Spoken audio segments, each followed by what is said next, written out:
Anger is one of those emotions that can feel all-encompassing. It rises quickly, takes hold of your thoughts, and colors the way you see the world. It's exhausting, isn't it? The tension in your chest, the replaying of words and events, the sharp sting of regret when it fades. Anger doesn't just disrupt a moment. It can disrupt entire days, months, or even years if left unchecked. Yet, it's something we all face, often more than we'd like to admit. The problem isn't just the anger itself, it's the way it lingers. A harsh word from someone close to you can stay with you long after the conversation has ended. A mistake at work, a disappointment in a relationship, an unfair situation. They all have the potential to ignite something inside that feels impossible to put out. Anger convinces you that holding on to it is necessary, that it's your shield, your protector, your motivator. But here's the hard truth. Anger rarely protects or helps. More often, it controls, drains, and isolates. Living with anger as a constant companion can feel like carrying a heavy weight that never quite leaves your shoulders. You try to let it go, but it's as though the world keeps giving you reasons to pick it back up. Small frustrations snowball into larger ones, and before you know it, you're consumed by thoughts of what went wrong, what should have happened, or what you wish you had said or done. It's a cycle that can feel impossible to break. But there is another way to live. You don't have to carry this weight forever. The key lies in learning how to understand anger, how to process it, and how to transform it into something that doesn't harm but helps. This isn't about ignoring your feelings or pretending that everything is fine. It's about learning to respond differently, to take control of how you react, and to find peace even in the most challenging moments. For centuries, Stoicism has offered timeless wisdom on how to manage emotions, especially anger. It's a philosophy built not on lofty ideals, but on practical tools you can use every day. The Stoics believed that while you can't control everything that happens to you, you can control how you respond. And in that response lies your freedom. Think about the power of that idea for a moment. No matter how frustrating, unfair, or painful a situation might be, your reaction is always within your control. Anger doesn't have to rule you. It's not a fixed part of who you are. It's a temporary feeling that you can choose to face differently. The moment you realize this, everything begins to change. Letting go of anger isn't about weakness or surrender. It's about reclaiming your strength. When you're not consumed by frustration or resentment, you see the world more clearly. You respond with purpose instead of reacting out of impulse. You open yourself to peace, even in moments that would have once left you fuming. This isn't just a way to avoid conflict, it's a way to live with more clarity, focus, and happiness. The beauty of this shift is that it doesn't require you to change who you are. It simply asks you to approach situations with new tools, new perspectives, and a willingness to grow. It's about building habits that support you instead of holding you back. The Stoics practiced these habits every day, not because they were naturally calm and unbothered, but because they knew the value of discipline and preparation. They taught that life is unpredictable and often difficult, but that these challenges don't have to defeat you. Imagine facing a moment that would normally leave you furious, a misunderstanding, an unkind word, a setback, and instead of feeling your chest tighten and your mind race, you feel steady. You pause, you breathe, and you choose your response. That space, that moment of control, is everything.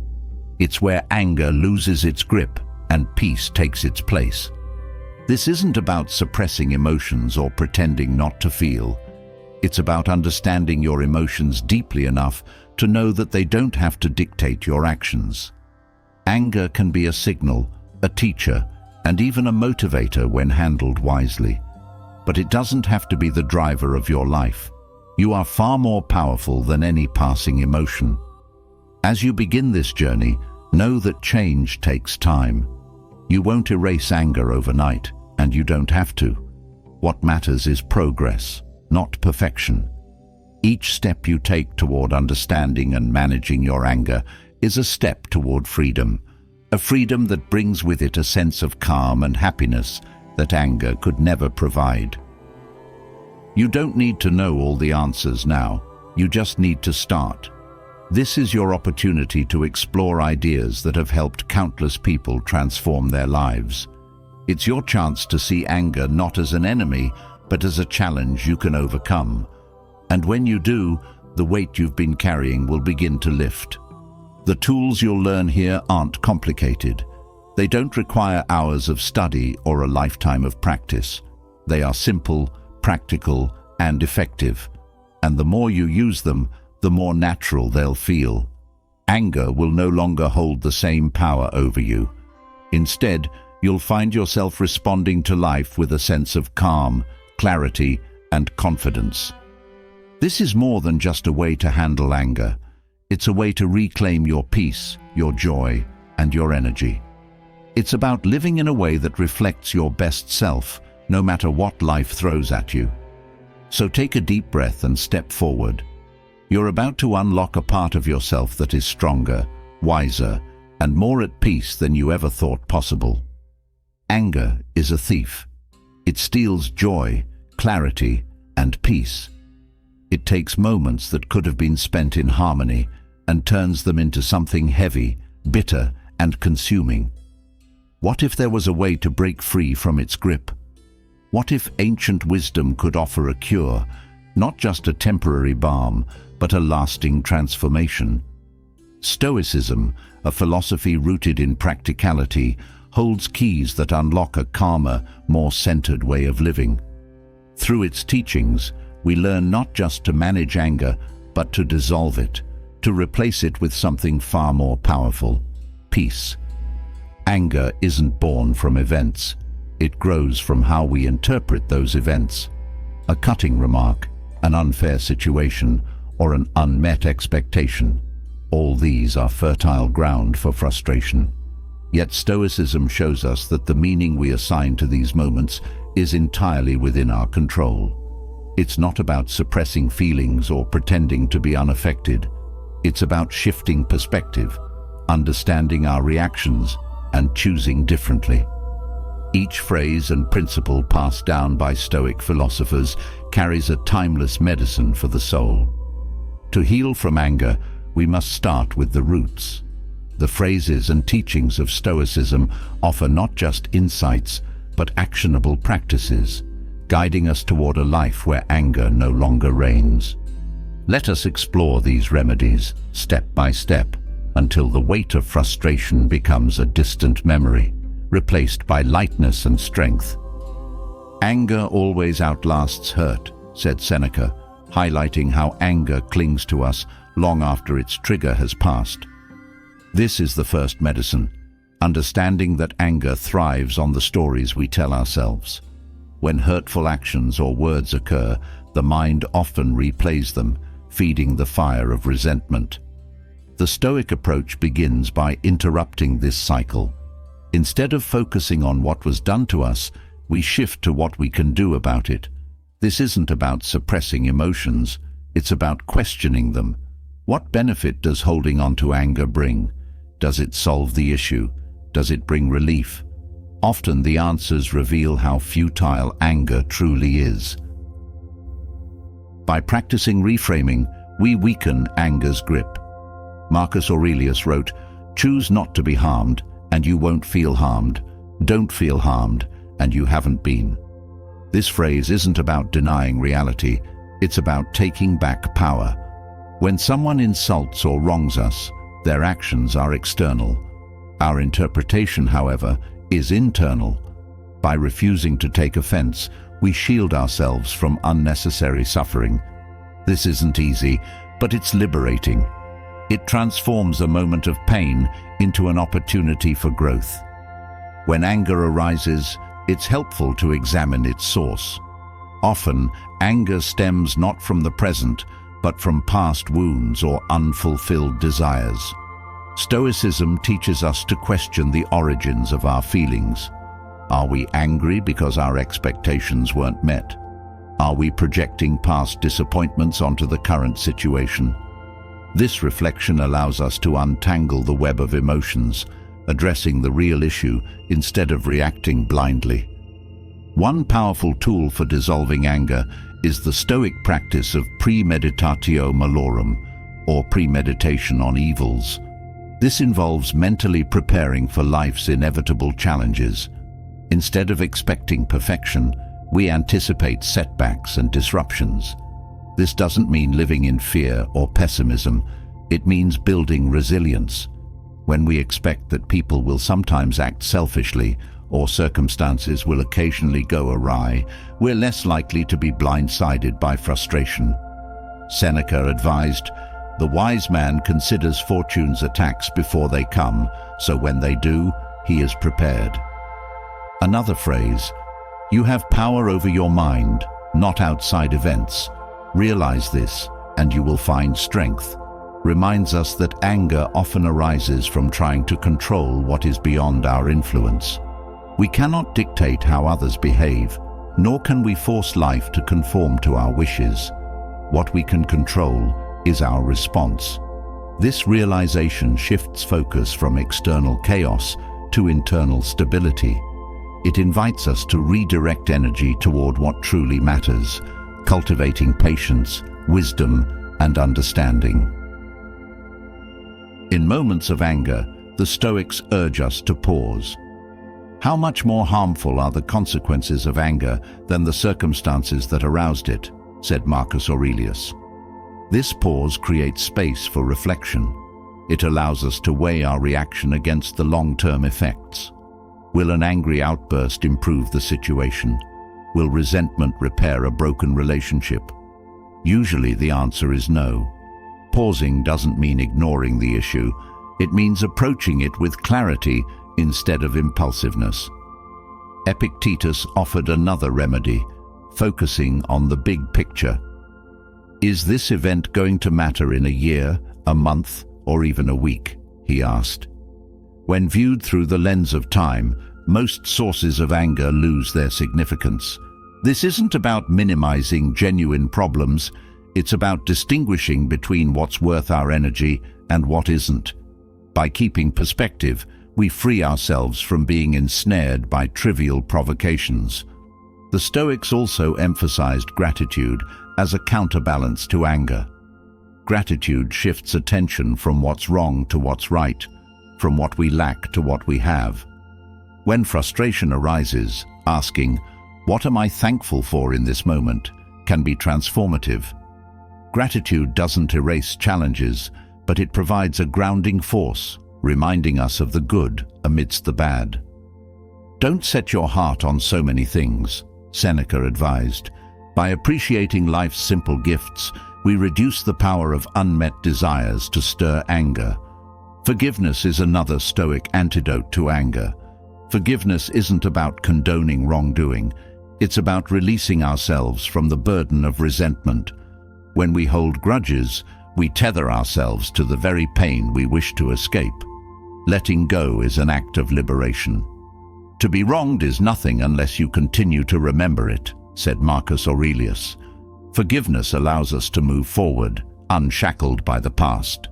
Silence is another tool the Stoics valued deeply. In moments of anger, speaking hastily often escalates conflict. Choosing silence gives us a chance to calm down, to think before we act. This isn't about suppressing our voice, but about using it wisely. When we speak from a place of calm, our words carry more weight and lead to better outcomes.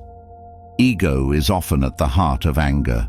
When our pride is wounded, we react defensively. But the Stoics teach humility as a way to disarm anger.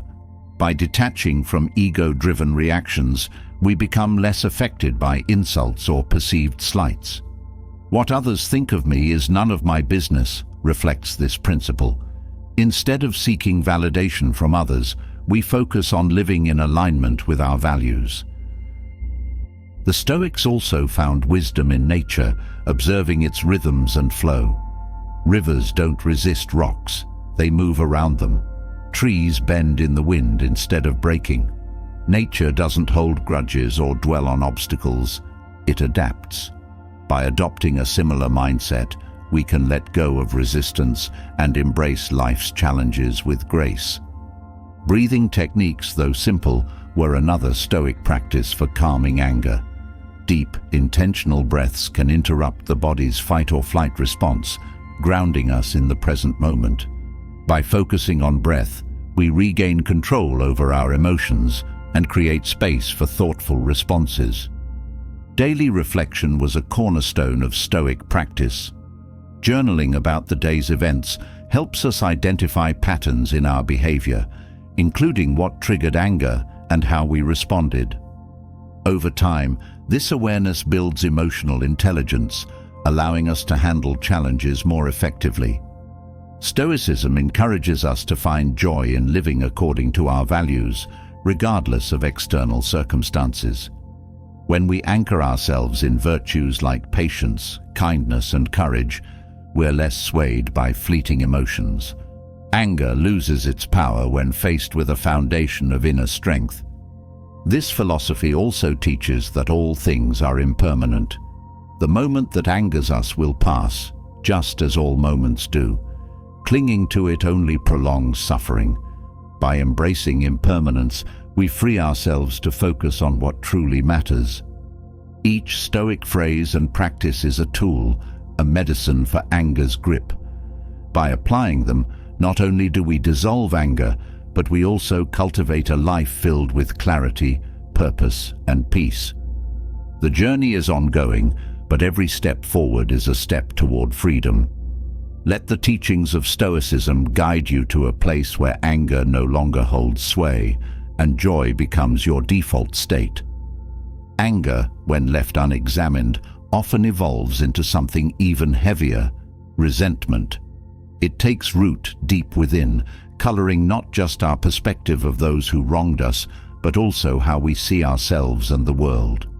Resentment is anger that has overstayed its welcome, growing more toxic with time. Where anger may burn brightly and then fade, resentment lingers, quietly consuming energy and joy. It feels justified, even protective, but in reality, it acts as a cage, trapping us in cycles of pain. Letting go of resentment requires more than simple willpower. It demands understanding of ourselves, our emotions, and the perspectives that keep us tethered to the past.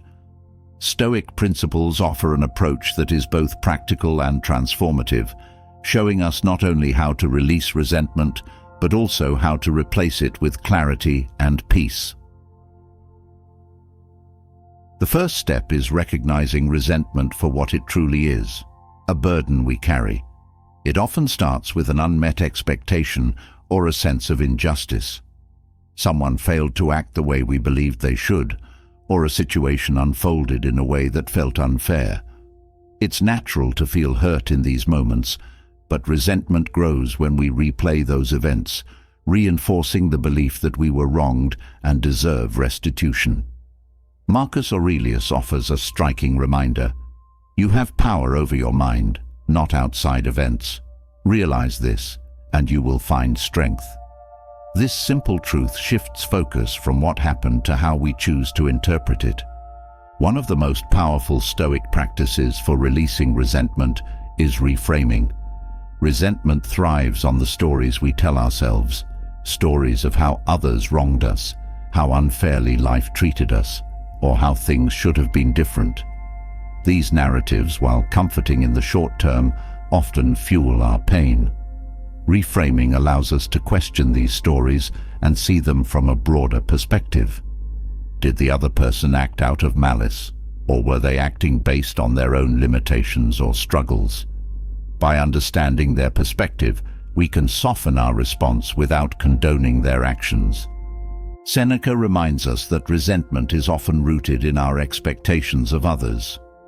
Expecting someone to act virtuously when they have not learned virtue themselves, he wrote, is as foolish as expecting a fig tree to bear olives. This doesn't mean lowering our standards for others, but rather accepting that people act according to their own understanding, not ours. This shift in perspective helps dissolve the idea that their behavior was a personal attack. Forgiveness, when viewed through a Stoic lens, becomes a tool of empowerment rather than a concession. Forgiveness doesn't mean excusing bad behavior or pretending the hurt didn't happen. Instead, it is the decision to release the emotional grip the event has on us. Marcus Aurelius advised, "When you wake up in the morning, think of what a precious privilege it is to be alive." Resentment robs us of this privilege, anchoring us to the past. Forgiveness, then, is not a gift to the one who wronged us, but a liberation of our own mind and heart. Resentment also thrives on the illusion of control. When we replay events in our minds, we often wish they had turned out differently. We fantasize about saying the perfect words or taking the perfect actions to avoid the hurt. Stoicism teaches us that this kind of rumination is both futile and harmful. The past is unchangeable, and trying to rewrite it in our minds only deepens our frustration. Epictetus advises, "Make the best use of what is in your power and take the rest as it happens." By focusing on what we can control, our thoughts and responses, we can free ourselves from the endless cycle of what-ifs. Another powerful practice is the Stoic reflection on impermanence. Everything in life is fleeting, including the events that sparked our resentment and the people involved. Resentment, however, gives these moments a permanence they don't deserve. By recognizing the temporary nature of all things, we can loosen resentment's hold. This perspective reminds us that clinging to past wrongs only prolongs their impact, keeping us tied to something that would otherwise fade with time. Gratitude is a counterbalance to resentment. Where resentment focuses on what went wrong, gratitude shifts attention to what remains right. This doesn't mean ignoring pain or pretending everything is perfect. It means actively seeking out the good, even in difficult moments. Gratitude allows us to recognize that while one aspect of life may disappoint, there is still much to appreciate. Seneca urged, "Don't set your heart on so many things." By finding contentment in simplicity, we reduce the power of unmet expectations to fuel resentment. Silence is another remedy for resentment. The urge to speak out in anger or confrontation is strong, but words spoken from a place of resentment often deepen conflict rather than resolve it. Choosing silence doesn't mean suppressing your feelings, but creating space to process them. In that space, clarity emerges, allowing you to decide whether a response is truly necessary or whether letting go is the better option. Silence can be a powerful act of self-control and wisdom. Ego often plays a hidden role in resentment. When our pride is hurt, resentment grows as a defense mechanism. We replay the slight, magnify its significance, and build a narrative that centers our pain. Stoicism teaches humility as a way to disarm the ego. By letting go of the need to always be right or validated, we reduce the sting of others' actions.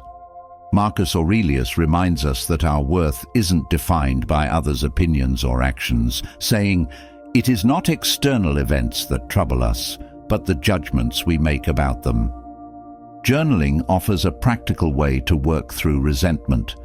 Writing allows us to examine our feelings, uncover their roots, and gain insight into why they linger. By putting thoughts on paper, we create distance between ourselves and our emotions, making it easier to see them objectively. This process often reveals that the intensity of our resentment is disproportionate to the actual event, helping us release it more easily.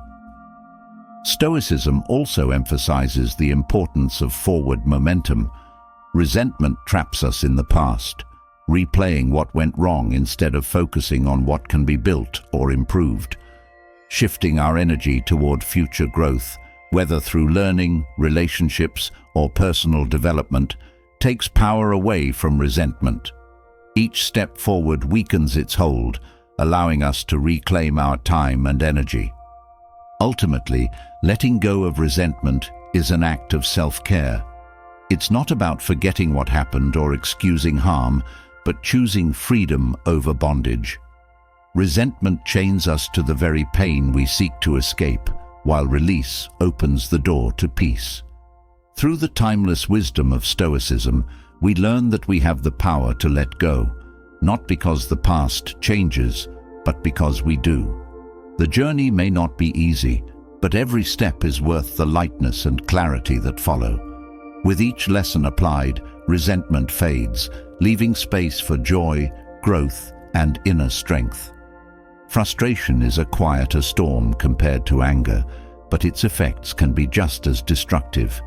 It builds slowly, starting as a small annoyance before it takes over, casting a shadow on your thoughts and draining your energy. It often stems from things not going the way you expected, leaving you stuck in a cycle of tension and unease. While anger may burn brightly and then fade, frustration lingers, gnawing at your peace of mind. Yet, within frustration lies a hidden opportunity, a chance to pause, reassess, and transform it into something more meaningful. The Stoics believed frustration was not a punishment, but a signal, an invitation to look inward and choose peace over turmoil. The first step in transforming frustration into inner peace is to recognize its true source. Frustration doesn't arise from external circumstances, but from our internal expectations clashing with reality. Whether it's someone showing up late, a project hitting unexpected delays, or plans falling apart, the root of frustration is our attachment to how things should have been. Epictetus reminds us, "Men are disturbed not by things, but by the views they take of them." By understanding that frustration is a product of our perspective, we gain the power to change it. Letting go of rigid expectations is one of the most effective ways to disarm frustration. This doesn't mean lowering your standards or becoming indifferent. It means cultivating flexibility. Life is unpredictable, and no matter how much we plan, things will often unfold in ways we don't anticipate. Seneca advised practicing premeditatio malorum, or anticipating obstacles, to prepare the mind for inevitable disruptions. By expecting challenges as a natural part of life, we reduce the shock and irritation when they arise. This isn't pessimism, it's resilience. Another powerful tool is the practice of reframing. Instead of seeing frustration as a setback, view it as an opportunity to grow. Each challenge presents a chance to exercise patience, creativity, or adaptability. Marcus Aurelius wrote, "The impediment to action advances action. What stands in the way becomes the way." This mindset turns obstacles into stepping stones, shifting focus from what went wrong to what can be learned or gained from the experience. Frustration loses its sting when it's seen as a teacher rather than an enemy. Breathing techniques provide a simple yet profound way to address frustration in the moment. Frustration often manifests physically: tension in the shoulders, a racing heart, or shallow breathing. Deep, intentional breaths help calm the body and signal to the mind that it's time to slow down. The Stoics valued control over one's physical state as a gateway to mastering emotions. Taking a few slow breaths during moments of frustration creates space for reflection and prevents impulsive reactions. Perspective is another key ingredient in transforming frustration. Often, what frustrates us seems monumental in the moment, but when viewed from a broader perspective, its importance diminishes. Marcus Aurelius often practiced the view from above, imagining himself looking down on his life from a great height. This exercise reveals how small most irritations are in the grand scheme of things. By zooming out, you gain clarity, allowing you to respond with calmness instead of agitation. Gratitude is an antidote to frustration. It shifts focus from what went wrong to what is still right, When faced with delays or disappointments, pausing to acknowledge the things that are going well can drastically change your mindset. Seneca wrote, "He is a great man who uses earthenware as if it were silver, and silver as if it were earthenware." This attitude of appreciation helps anchor us in the present, making it easier to let go of frustration and embrace peace. Frustration also provides an opportunity to practice detachment. Much of our frustration comes from clinging too tightly to outcomes we can't control. By letting go of the need for perfection or certainty, we free ourselves from the cycle of disappointment. Epictetus taught that we should focus only on what lies within our power, our thoughts, actions, and attitudes. Everything else, no matter how much it matters to us, is ultimately beyond our influence. Accepting this truth is liberating, transforming frustration into acceptance. Engaging in meaningful action is another way to channel frustration constructively. When we're stuck in frustration, our energy often feels scattered or stagnant. Redirecting that energy towards something productive, whether it's completing a task, helping someone in need, or creating something new, shifts the focus from what's wrong to what can be done. Marcus Aurelius emphasized action as a way to align with nature, saying, "What we do now echoes in eternity." Even small acts can break the grip of frustration and create a sense of accomplishment. Self-awareness is crucial for understanding the patterns that lead to frustration. Journaling about daily experiences can help uncover triggers and recurring themes. Are there certain situations or people that consistently leave you feeling frustrated? Recognizing these patterns allows you to approach them differently in the future. Journaling also provides a space to reflect on your responses and explore alternative ways of handling similar situations. Another practice the Stoics embraced is voluntary discomfort. By intentionally exposing ourselves to small challenges, such as fasting, exercising in less than ideal conditions, or giving up a luxury, we build resilience. When we learn to endure minor discomforts willingly, the unplanned disruptions of life feel less overwhelming. Frustration loses its power when we've trained ourselves to remain composed under pressure. Empathy is a powerful tool for diffusing frustration with others. Often, frustration arises because we expect people to act a certain way or meet our standards. By stepping into their shoes, we can better understand their actions or limitations. Seneca advised, "Wherever there is a human being, there is an opportunity for kindness." Extending empathy doesn't excuse poor behavior, but allows us to respond with patience and understanding rather than irritation. Reflection on impermanence can also help transform frustration. Every difficulty, no matter how persistent it seems, will pass in time. Marcus Aurelius frequently meditated on the transient nature of life, noting that what feels overwhelming today will likely be forgotten tomorrow. This perspective softens the edges of frustration, reminding us to focus on what truly matters. Stoicism also teaches the importance of practicing acceptance. Acceptance doesn't mean giving up or being passive. It means acknowledging reality as it is, without resistance or denial. By accepting the present moment fully, even if it includes frustration, we create space for peace. Resistance only amplifies discomfort, while acceptance opens the door to clarity and action.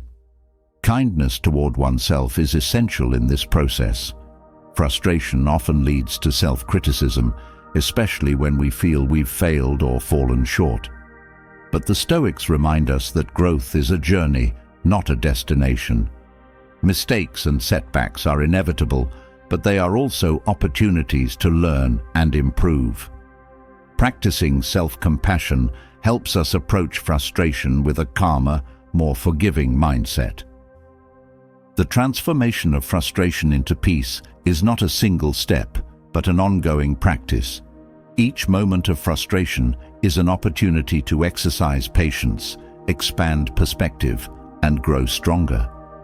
Through Stoic principles, frustration becomes not an obstacle, but a pathway to inner peace, teaching us to navigate life's challenges with grace and resilience. As these lessons take root, the storms of frustration grow quieter, replaced by the steady calm of a centered mind. Emotional balance is a skill that seems elusive in a world filled with constant challenges and provocations. It's not about suppressing emotions or pretending everything is fine, but about understanding, managing, and channeling them in ways that serve you rather than control you. Stoicism offers a path to this balance, teaching that emotions themselves are not the enemy. It is our lack of mastery over them that causes inner turmoil. When you learn to navigate emotions with clarity and wisdom, they become tools for growth instead of obstacles. The journey toward emotional balance begins with awareness. Emotions often arise without warning, sweeping over us and dictating our actions before we even recognize them. Marcus Aurelius reminds us, "You have power over your mind, not outside events. Realize this, and you will find strength."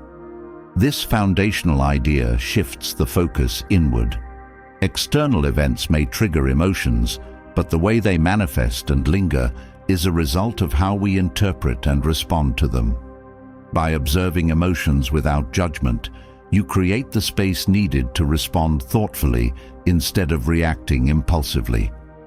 Self-reflection is a cornerstone of mastering emotional balance. Journaling provides a structured way to explore the origins of emotions, identifying patterns in your responses to various situations. When frustration, sadness, or anger arises, ask yourself, what sparked this feeling? Was it an external event, or was it tied to unmet expectations or personal insecurities? By dissecting these moments, you gain insight into your emotional triggers and can begin to address their roots rather than their symptoms. Another Stoic principle essential for emotional balance is the dichotomy of control.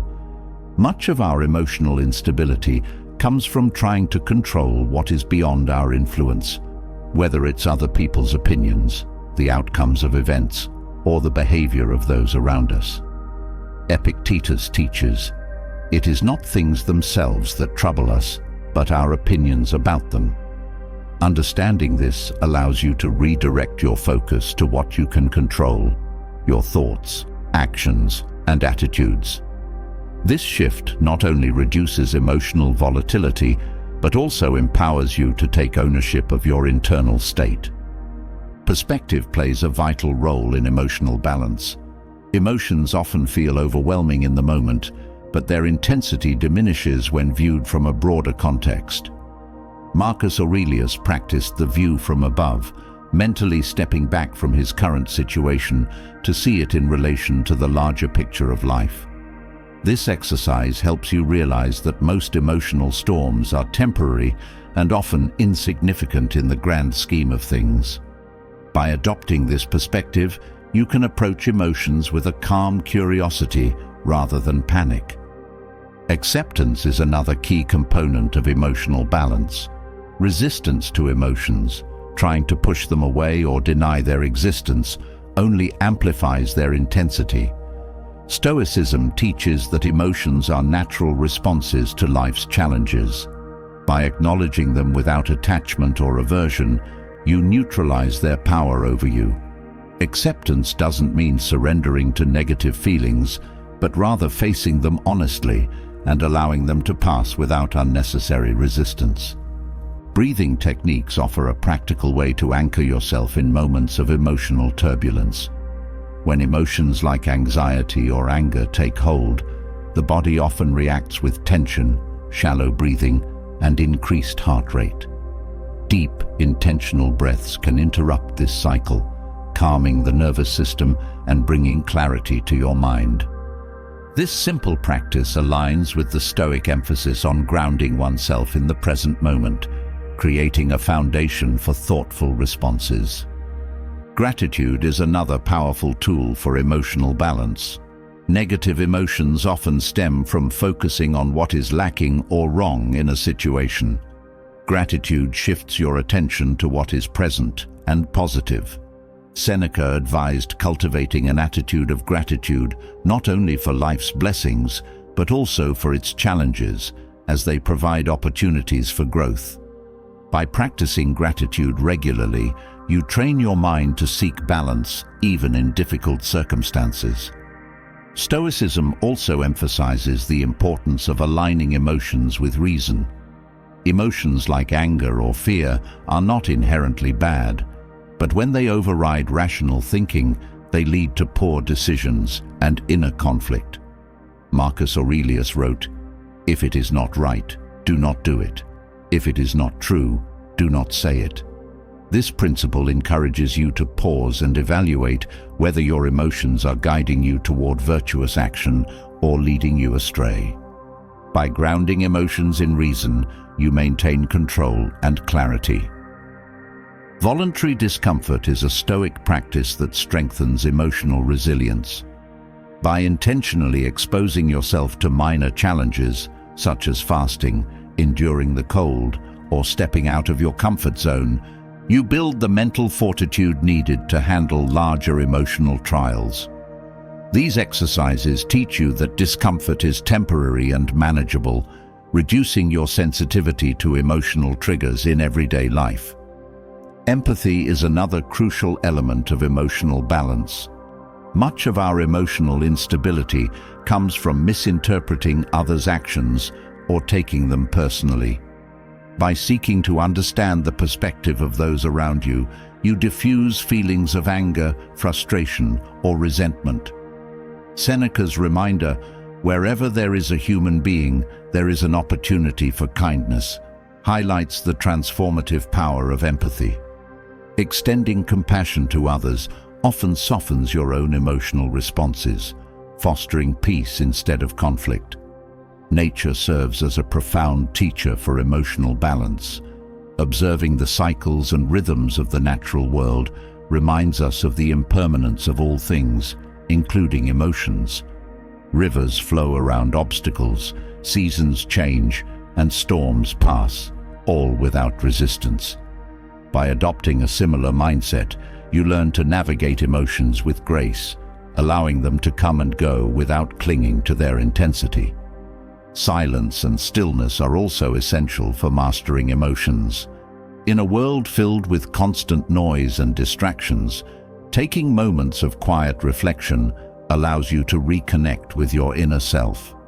Silence creates the mental space needed to process emotions and gain clarity.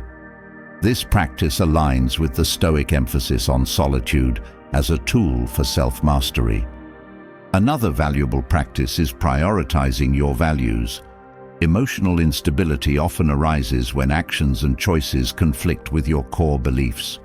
By identifying and living in alignment with your values, you create a sense of inner harmony that reduces emotional turbulence. When faced with a difficult situation, asking yourself, "Does this align with who I want to be?" can guide you toward balanced and virtuous responses. Patience is a virtue deeply embedded in Stoicism and a cornerstone of emotional balance. Life's challenges rarely resolve instantly, and impatience only adds to emotional strain. By cultivating patience, you learn to endure discomfort and uncertainty without becoming overwhelmed. Seneca wrote, "He who is brave is free." Patience, in this sense, is an act of courage, a refusal to let temporary emotions dictate long-term outcomes. The practice of detachment from outcomes also contributes to emotional stability. Much of our emotional turmoil comes from attaching our happiness to specific results. By focusing on effort rather than outcome, you free yourself from the anxiety of uncertainty. Epictetus taught, "Do not seek to have events happen as you want them to, but instead want them to happen as they do." This mindset fosters peace by aligning your expectations with reality. Regular reflection ensures continuous growth in emotional mastery. Each day offers opportunities to evaluate your responses and refine your approach. By examining what worked, what didn't, and where you can improve, you build the habits necessary for sustained emotional balance. Marcus Aurelius often reflected on his own thoughts and actions, reminding himself to remain humble and focused on self-improvement. Mastering emotional balance is not about eliminating emotions, but about navigating them with wisdom and grace. Through Stoic principles and practices, you can transform emotional turbulence into a steady foundation for inner peace.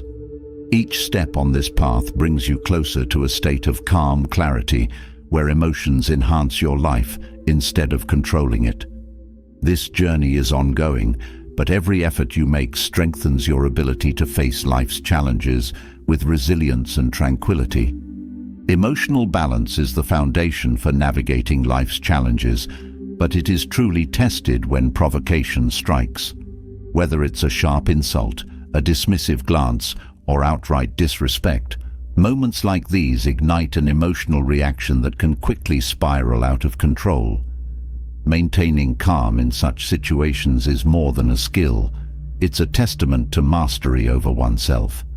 This ability is not about passivity or avoidance, but about responding with clarity and strength, even in the heat of the moment.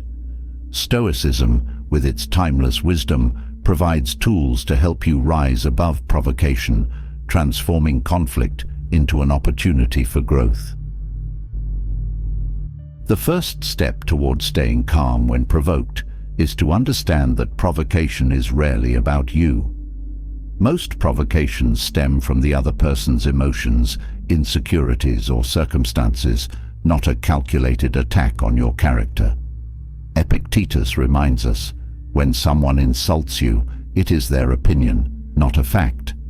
Recognizing this separates your sense of self-worth from their behavior. Their words or actions reflect their state of mind, not your value. This simple realization creates space to respond thoughtfully rather than react impulsively. A key practice in moments of provocation is pausing. Marcus Aurelius wrote, "You don't have to turn this into something. It doesn't have to upset you." This pause is where power lies. It allows you to take a step back and decide how to respond, rather than being swept away by emotion. The pause is not an absence of action, but a deliberate act of control. In those few seconds, you can choose reason over reaction, composure over chaos. Understanding intent also plays a crucial role in diffusing provocation. Many provocations are thoughtless, stemming from ignorance or a lack of awareness rather than malice. Seneca advised, "Consider that the person who wrongs you acts out of their own limitations." This perspective doesn't excuse bad behavior, but reframes it, making it easier to approach with patience. By seeing the other person as flawed and human, rather than as an enemy, you soften your response and maintain your composure. The power of silence cannot be underestimated in these moments. Silence is not weakness, but strength, a conscious decision to preserve your dignity and clarity. Words spoken in anger often escalate tension and lead to regret. Choosing silence gives you time to reflect and prevents the situation from spiraling further. It also signals control, demonstrating that you are not easily rattled. Silence can disarm the provocateur, leaving them with no fuel to continue their attack. Breathing deeply is a physical practice that anchors you in the present when emotions run high. Provocation often triggers a physiological response: tension, rapid breathing, or a racing heart. By taking slow, intentional breaths, you interrupt the body's stress response and regain control over your emotions. This practice aligns with the Stoic principle of grounding yourself in the present moment, allowing you to respond from a place of calm. Perspective is another invaluable tool for staying calm. Provocations often feel overwhelming in the moment, but when viewed from a larger context, their significance diminishes. Marcus Aurelius practiced the view from above, mentally stepping outside of his immediate circumstances to see them as part of a much bigger picture. This exercise helps you realize that most provocations are fleeting and unimportant in the grand scheme of things, making it easier to let them pass without disrupting your peace. Empathy also plays a transformative role in handling provocation. Instead of immediately reacting, consider what might have driven the other person's behavior. Are they under stress, grappling with insecurities, or acting out of pain? Seneca emphasized the value of treating others with compassion, saying, "Wherever there is a human being, there is an opportunity for kindness." Empathy doesn't mean accepting disrespect, but allows you to respond with understanding rather than hostility. Focusing on what you can control is central to Stoicism. Provocation often triggers a desire to control the situation or change the other person's behavior. But as Epictetus taught, the chief task in life is to identify what is within your control and what is not. You cannot control the actions or words of others, but you have complete authority over your thoughts, actions, and reactions. This realization shifts your energy from external circumstances to internal stability, empowering you to remain calm regardless of the provocation. Gratitude is a surprising yet effective counter to provocation. When faced with a challenging situation, pausing to reflect on what you are grateful for redirects your focus from anger to appreciation. Gratitude doesn't erase the provocation, but provides a buffer against its emotional impact. By cultivating this habit, you train your mind to seek balance, even in difficult moments. Forgiveness is another profound tool for staying calm. Holding on to resentment or anger after being provoked only prolongs the emotional toll. Forgiveness, viewed through a Stoic lens, is not about condoning bad behavior, but about freeing yourself from its grip. Marcus Aurelius advised, "The best revenge is to be unlike the one who wronged you." Forgiveness allows you to reclaim your peace and respond with dignity rather than retaliation. The practice of detachment is essential in maintaining composure. Detachment doesn't mean indifference, but rather the ability to separate your emotions from the situation.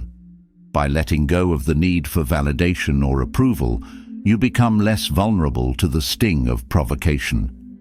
Epictetus said, "If you want to improve, be content to be thought foolish or stupid." This mindset empowers you to rise above provocations, focusing instead on your own principles and values. Physical posture also plays a role in staying calm. The Stoics understood the connection between body and mind, teaching that maintaining an upright, relaxed posture can influence your emotional state.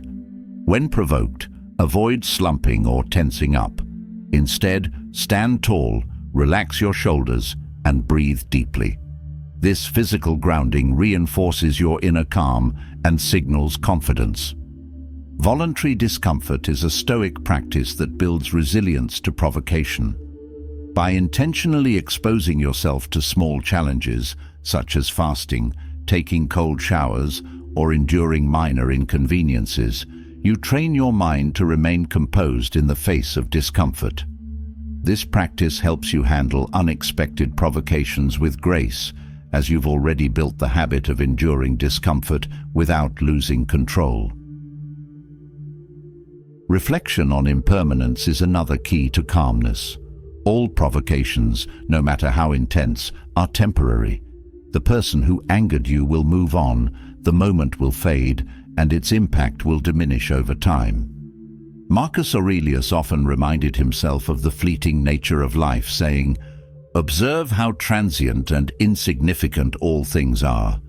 This perspective helps you let go of the immediate emotional reaction, focusing instead on what truly matters. Aligning your actions with your values is perhaps the most powerful way to stay calm. When provoked, ask yourself, what kind of person do I want to be in this situation? This question shifts your focus from the provocation to your own character. By acting in accordance with virtues like patience, kindness, and wisdom, you transform moments of conflict into opportunities for growth. Each time you choose calmness over anger, you strengthen your ability to face challenges with grace. Staying calm in the face of provocation is not about avoiding confrontation or suppressing emotions. It's about mastering your reactions and choosing responses that reflect your strength and integrity. Through Stoic practices, you develop the resilience to navigate provocation without losing your peace. Each moment of calmness reinforces your inner power, turning challenges into stepping stones toward a life of clarity and composure. As you continue to apply these principles, calmness becomes not just a reaction, but a way of being, unshaken by the storms of life. Calmness in the face of provocation opens the door to something greater, the ability to transform even the darkest emotions into sources of strength. Negative emotions like fear, anger, sadness, and doubt are not enemies to be fought, but raw energy waiting to be shaped. They carry lessons, provide insight, and, when understood and managed wisely, can serve as powerful tools for growth. Stoicism offers timeless principles to turn these emotions into stepping stones toward resilience, clarity, and purpose. The first step in turning negative emotions into strength is to understand that they are natural and universal. Every person faces moments of fear, anger, or despair, but what sets the strong apart is their ability to respond to these emotions constructively. Marcus Aurelius wrote, "Reject your sense of injury, and the injury itself disappears." This doesn't mean ignoring or suppressing emotions, but recognizing that the harm they cause is often a result of our interpretation. By reframing how we see negative emotions, we gain the power to transform them into something valuable. Self-awareness is essential in this process. Negative emotions often arise quickly and without warning, clouding judgment and leading to impulsive actions. By cultivating the habit of observing your emotions as they arise, you can begin to understand their root causes. Journaling is a powerful tool for this practice. Writing down what you feel and why allows you to analyze patterns and identify triggers. With time, this awareness helps you anticipate and redirect negative emotions before they overwhelm you. Fear, for example, often signals uncertainty or a perceived threat. Instead of letting fear paralyze you, Stoicism teaches you to face it with courage and reason. Seneca wrote, "We suffer more in imagination than in reality." Much of what we fear never comes to pass, and even when it does, the experience is often less devastating than anticipated. By breaking down your fears into smaller, manageable parts, you can confront them with confidence, turning fear into a motivator for action rather than a barrier. Anger, another potent emotion, carries immense energy that can be redirected toward productive outcomes. Marcus Aurelius advised, "How much more grievous are the consequences of anger than the causes of it?" Instead of allowing anger to control you, channel its intensity into solving the problem at hand or improving yourself. Physical activities like exercise or creative outlets, such as writing or art, can help dissipate anger's initial intensity, creating space for thoughtful reflection and action. Sadness, often seen as a sign of weakness, holds the potential for profound strength. It invites introspection and can deepen your understanding of what truly matters. Stoicism encourages embracing the impermanence of life, which helps you find meaning even in loss. Epictetus reminds us, "What upsets people is not things themselves, but their judgments about these things." By shifting your perspective, sadness becomes a teacher, helping you prioritize relationships, values, and experiences that bring lasting fulfillment. Doubt, while often unsettling, is a signal to pause and reevaluate. Instead of seeing doubt as a weakness, treat it as an opportunity to clarify your goals and refine your approach. Marcus Aurelius wrote, "If it is not right, do not do it. If it is not true, do not say it."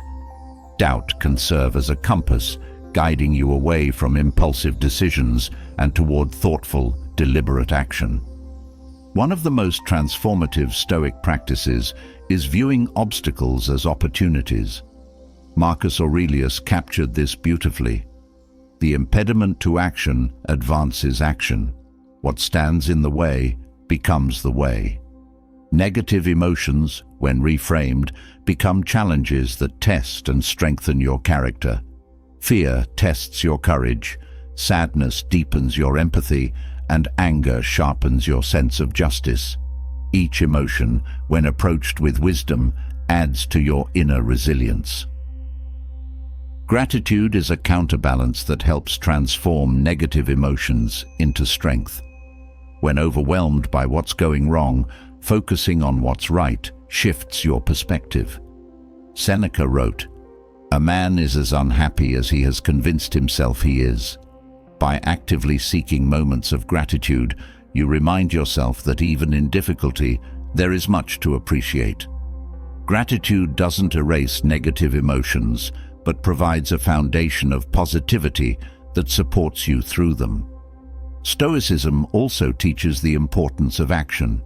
Negative emotions often thrive in stagnation, growing stronger when left unchecked. By taking deliberate, constructive action, you break the cycle of rumination. Whether it's addressing the source of the emotion directly or redirecting your energy toward meaningful tasks, action transforms emotion into momentum. Marcus Aurelius emphasized, "Waste no more time arguing about what a good man should be. Be one." This reminder to focus on deeds rather than thoughts helps channel emotions into growth. Practicing detachment is another powerful Stoic principle. Much of the pain caused by negative emotions comes from attachment to outcomes, possessions, or relationships. By practicing detachment, you learn to let go of what you cannot control, reducing the intensity of negative emotions. Epictetus taught, "Seek not for events to happen as you wish, but wish for events to happen as they do, and you will find peace." This mindset allows you to navigate life's challenges with grace, transforming setbacks into lessons. Empathy toward yourself is equally important. Negative emotions often lead to self-criticism, creating a cycle of guilt or shame. By treating yourself with the same compassion you would offer a friend, you create a supportive environment for growth. Stoicism encourages self-reflection without self-condemnation, helping you learn from mistakes without being weighed down by them. This balance of accountability and kindness turns emotional pain into a catalyst for self-improvement. Silence and solitude also play a role in transforming negative emotions. Taking time to reflect quietly allows you to process feelings without the distractions of daily life. This practice aligns with the Stoic emphasis on inner dialogue as a tool for understanding and growth. By stepping away from the noise, you gain clarity, making it easier to turn emotions into constructive action. Negative emotions are not barriers, but stepping stones. They hold the raw material needed for growth, resilience, and understanding. By applying Stoic principles, you can transform fear into courage, anger into determination, sadness into wisdom, and doubt into clarity. Each emotion, when approached with patience and perspective, becomes a source of strength that propels you forward. Through practice, this transformation becomes second nature, allowing you to face life's challenges with calm, confidence, and purpose.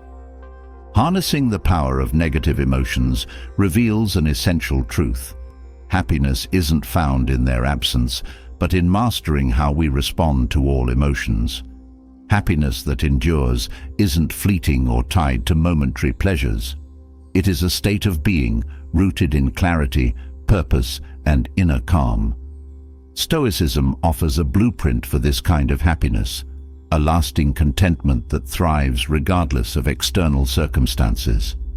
This form of happiness doesn't rely on what life gives, but on how we choose to navigate it. The foundation of lasting happiness lies in the realization that it comes from within. External achievements, material possessions, or others' approval are often pursued as sources of happiness, but they are fleeting. The Stoics emphasized that true contentment comes from living in harmony with one's values and nature. Marcus Aurelius wrote, "You have power over your mind, not outside events. Realize this, and you will find strength." This power over your mind is the wellspring of enduring happiness, a resource that cannot be taken away by misfortune or loss. Gratitude is one of the most transformative Stoic practices for cultivating happiness. The human mind often focuses on what is lacking or what could be better. By training yourself to focus on what is already present and good, you reframe your perspective. Seneca advised reflecting daily on what you are thankful for, even in difficult times. This doesn't mean denying challenges, but recognizing the good alongside them. Gratitude shifts your mindset, creating a foundation of contentment that lasts beyond fleeting highs. Living in the present moment is another pillar of Stoic happiness. Anxiety often arises from worrying about the future, while regret stems from dwelling on the past. Marcus Aurelius reminded himself, "Confine yourself to the present." Happiness is found not in what has been or what might be, but in the now. Fully engaging with the present, whether through mindfulness, appreciating small joys, or immersing yourself in meaningful tasks, anchors you in a state of peace and satisfaction. Acceptance is central to lasting happiness. Much of life's unhappiness comes from resisting reality, wishing things were different than they are. Epictetus taught, "Seek not to have events happen as you wish, but wish them to happen as they do, and you will find tranquility." This doesn't mean passivity, but aligning your expectations with the nature of life. By accepting what cannot be changed, you free yourself from unnecessary frustration and open the door to contentment. Happiness is also deeply connected to living virtuously. For the Stoics, happiness wasn't about indulgence, but about living in alignment with wisdom, courage, justice, and self-discipline. These virtues provide a steady guide for making choices that bring not only satisfaction, but meaning. When your actions reflect your values, you experience a sense of integrity and fulfillment that external rewards cannot replicate. Detachment from external outcomes plays a crucial role in cultivating happiness. The Stoics recognize that life is full of uncertainties. By focusing on effort rather than results, you build resilience and reduce the emotional toll of setbacks. Epictetus advised, "Make the best use of what is in your power and take the rest as it happens." This mindset ensures that your happiness remains intact, regardless of how external events unfold. Serving others is another pathway to lasting happiness. The Stoics believed that humans are inherently connected and that contributing to the well-being of others enriches your own life. Marcus Aurelius wrote, "What brings no benefit to the hive brings none to the bee." Acts of kindness, whether small or significant, create a sense of purpose and belonging that nurtures inner joy. Serving others shifts focus from personal worries to the collective good, providing perspective and fulfillment. Simplicity is a Stoic virtue that leads to lasting happiness.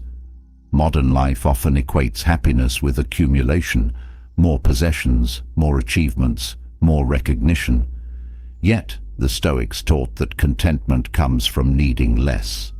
Seneca observed, "It is not the man who has too little, but the man who craves more that is poor." Simplifying your life by focusing on what truly matters reduces stress and enhances your appreciation for what you already have. Reflection is a powerful tool for sustaining happiness. The Stoics practice daily reflection to assess their thoughts, actions, and emotions. Journaling provides a space to evaluate whether you are living according to your values and to identify areas for growth. Reflection helps you align your life with your principles, creating a sense of clarity and purpose that supports lasting happiness. Resilience is another cornerstone of Stoic happiness. Life will always present challenges, but how you respond determines your level of contentment.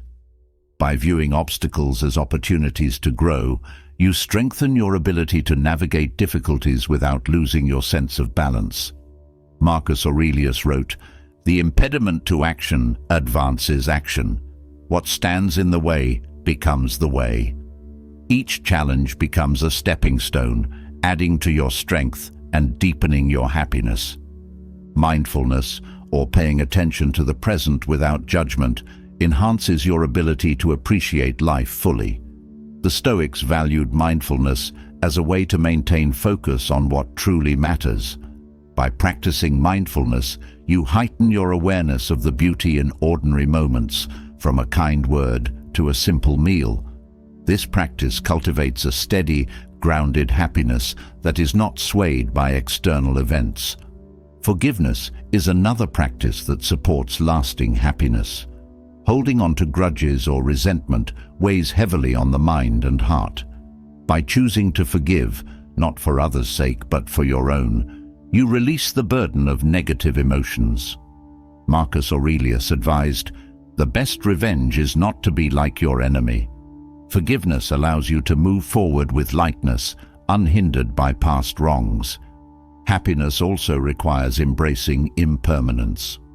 The Stoics understood that everything in life is temporary, both the good and the bad. By accepting this truth, you can savor joyful moments without clinging to them and endure hardships without despair. Epictetus taught, "Don't demand that things happen as you wish, but wish them to happen as they do." This perspective brings peace, knowing that all experiences are part of life's natural flow. Purpose is a key driver of enduring happiness. The Stoics believed that living with intention and contributing to something greater than yourself provides a deep sense of fulfillment. Whether it's pursuing a meaningful goal, nurturing relationships, or helping others, purpose adds depth to your life and anchors you in happiness that lasts. Resisting comparison is essential for maintaining happiness. In a world filled with constant comparisons, it's easy to feel inadequate or dissatisfied. The Stoics advised focusing on your own journey rather than measuring yourself against others. Marcus Aurelius wrote, "Do not waste the remaining part of your life in thoughts about others." By staying true to your path, you cultivate a happiness that is rooted in authenticity rather than external validation. Gratitude, acceptance, and reflection form a cycle that sustains happiness. Each practice reinforces the others, creating a strong foundation for contentment that weathers life's ups and downs. By embracing these Stoic principles, you discover that happiness is not something to chase, but something to cultivate within yourself. This happiness endures, grounded in clarity, purpose, and a steady connection to what truly matters. Happiness that endures is not born from a life free of challenges, but from mastering how to face them with calm and clarity. Life's challenges, whether small inconveniences or profound crises, test your resolve and character. They push you to react, often emotionally, but Stoicism teaches a different way, a way to meet difficulties with composure, turning chaos into opportunities for growth. This calmness doesn't come from denying hardships, but from understanding them deeply and responding with intention rather than impulse. Stoicism begins by teaching that challenges are not inherently bad. They are neutral events shaped by your perspective. Marcus Aurelius wrote, "You have power over your mind, not outside events. Realize this, and you will find strength." The way you interpret challenges determines whether they become sources of distress or stepping stones toward resilience. Understanding this shifts the focus from external events to internal mastery, empowering you to navigate life's trials without being overwhelmed. The first step in responding calmly is cultivating awareness of your initial reactions. Challenges often provoke a surge of emotion, fear, frustration, or anger. These emotions are natural, but don't have to dictate your actions. By observing them without judgment, you create space to choose your response. Epictetus advised, "It is not what happens to you, but how you react to it that matters." This practice of mindful observation allows you to step back and assess the situation with a clear mind before taking action. Perspective is a powerful tool in maintaining calmness. Challenges often feel overwhelming in the moment, but when viewed from a broader context, their intensity diminishes. Marcus Aurelius practiced the view from above, imagining himself looking down on his life from a great height. This exercise helps you see challenges as temporary and often less significant than they seem. By adopting this perspective, you can approach difficulties with a sense of proportion and calm. Acceptance is another cornerstone of responding calmly to life's challenges. Resistance to reality only amplifies suffering. Stoicism teaches that you cannot control what happens, only how you respond. Epictetus said, "Make the best use of what is in your power and take the rest as it happens." By accepting the situation as it is, you conserve energy for constructive action rather than wasting it on frustration or denial. Acceptance is not resignation, but a starting point for purposeful effort. Gratitude offers a way to anchor yourself in the midst of challenges. When faced with difficulty, focusing on what remains good shifts your perspective from scarcity to abundance. Seneca encouraged gratitude as a practice to counterbalance adversity. This doesn't mean ignoring the challenge, but recognizing that even in hardship, there are things to appreciate. Gratitude creates a foundation of positivity, helping you face difficulties with a resilient mindset. Another key principle is focusing on what you can control. Challenges often feel insurmountable because we attempt to control outcomes or circumstances beyond our influence. Stoicism teaches that peace comes from directing your efforts toward what is within your power, your thoughts, actions, and attitudes. Marcus Aurelius wrote, "You have the power to strip away many superfluous troubles. Confining yourself to the present alone clears a vast expanse of peace." This focus helps you channel your energy productively, reducing anxiety and fostering calmness. Silence is a powerful response to challenges that provoke conflict or tension. Words spoken in haste often escalate the situation, whereas silence creates space for reflection and de-escalation. Choosing not to react immediately demonstrates strength and composure. This pause allows you to assess whether a response is even necessary and, if so, to craft one that aligns with your values. Stoicism also emphasizes the importance of preparation. By anticipating potential difficulties, you strengthen your ability to face them calmly. The practice of premeditatio malorum, imagining worst-case scenarios, prepares your mind for challenges.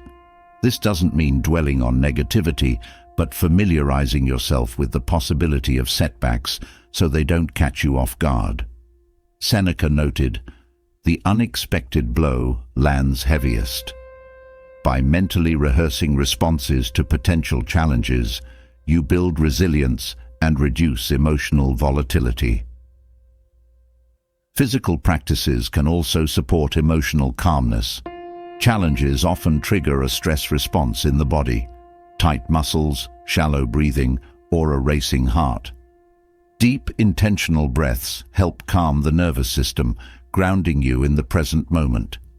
This simple practice aligns with the Stoic principle of using physical awareness to cultivate mental clarity. Another aspect of responding calmly is finding purpose in challenges. Stoicism views obstacles as opportunities to grow in virtue and strength. Marcus Aurelius wrote, "The impediment to action advances action. What stands in the way becomes the way." Each challenge is a chance to practice patience, courage, or wisdom. By reframing difficulties as tests of character, you shift your focus from what you've lost to what you can gain. Empathy plays a crucial role in navigating challenges involving others. Many difficulties arise from misunderstandings, conflicts, or perceived slights. By seeking to understand the perspective of others, you diffuse tension and foster connection. Seneca advised treating others with compassion, saying, "Wherever there is a human being, there is an opportunity for kindness." Empathy doesn't solve every problem, but helps you approach interpersonal challenges with grace rather than hostility. Detachment from outcomes is another Stoic practice that fosters calmness. Much of the stress surrounding challenges comes from clinging to specific results. By focusing on effort rather than outcome, you free yourself from the anxiety of uncertainty.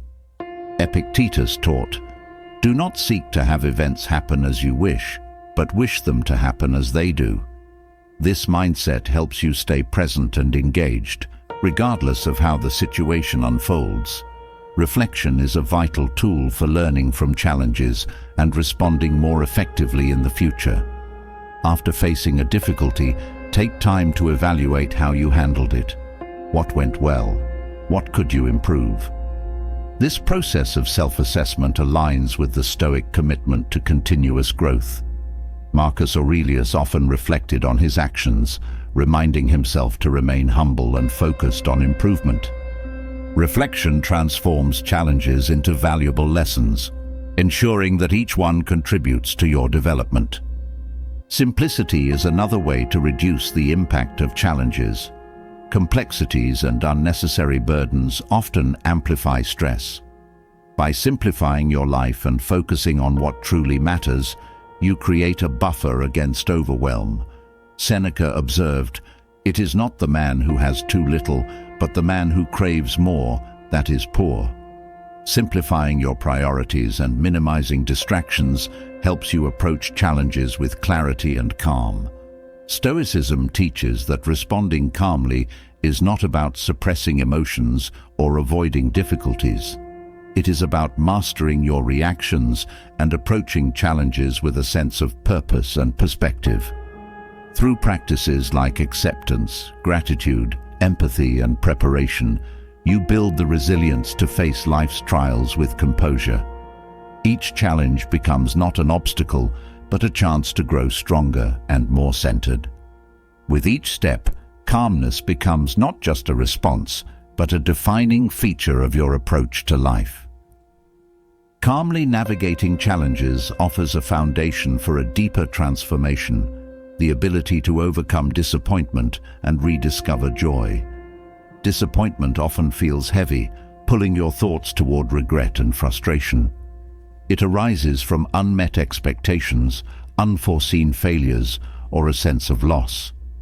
But within disappointment lies an opportunity, a chance to redefine your perspective, regain your balance, and uncover the hidden joys that persist even in the midst of setbacks. Stoicism provides the tools to turn disappointment into growth, allowing you to move forward with a renewed sense of purpose and lightness. Disappointment often stems from misplaced expectations. When you expect a particular outcome and reality diverges, the gap creates emotional tension. Epictetus reminds us, "It is not things themselves that disturb us, but our judgments about them." By reflecting on your expectations, you can understand how they contribute to your sense of disappointment. Adjusting these expectations or aligning them with what is within your control reduces the power of disappointment to unsettle you. Acceptance is the first step to overcoming disappointment. Resisting reality only deepens frustration, while embracing the situation as it is frees you to adapt and respond constructively. Marcus Aurelius wrote, "The universe is change. Our life is what our thoughts make it." Disappointment, viewed through this lens, becomes not a failure, but a moment of change. By accepting the situation fully, you remove its emotional sting and open the door to new possibilities.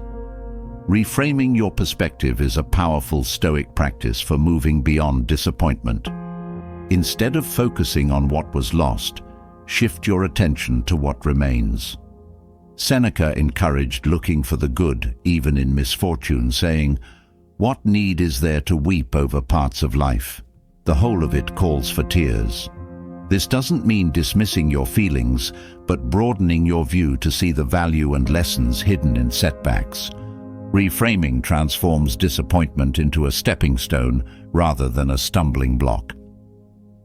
Gratitude is another antidote to disappointment. When expectations are unmet, it's easy to dwell on what went wrong, but gratitude redirects your focus to what is still good. Reflecting on the aspects of your life that bring joy, stability, or meaning helps counterbalance the weight of disappointment. Seneca advised practicing gratitude daily, not only for what is pleasant, but also for what challenges you, as both contribute to your growth. Gratitude turns attention away from scarcity and toward abundance. Disappointment often lingers when tied to a sense of failure. Stoicism teaches that failure is not the end, but a chance to grow stronger. Marcus Aurelius wrote, "You have power over your mind, not outside events. Realize this, and you will find strength." By focusing on the effort rather than the outcome, you shift your attention from what went wrong to what you can learn.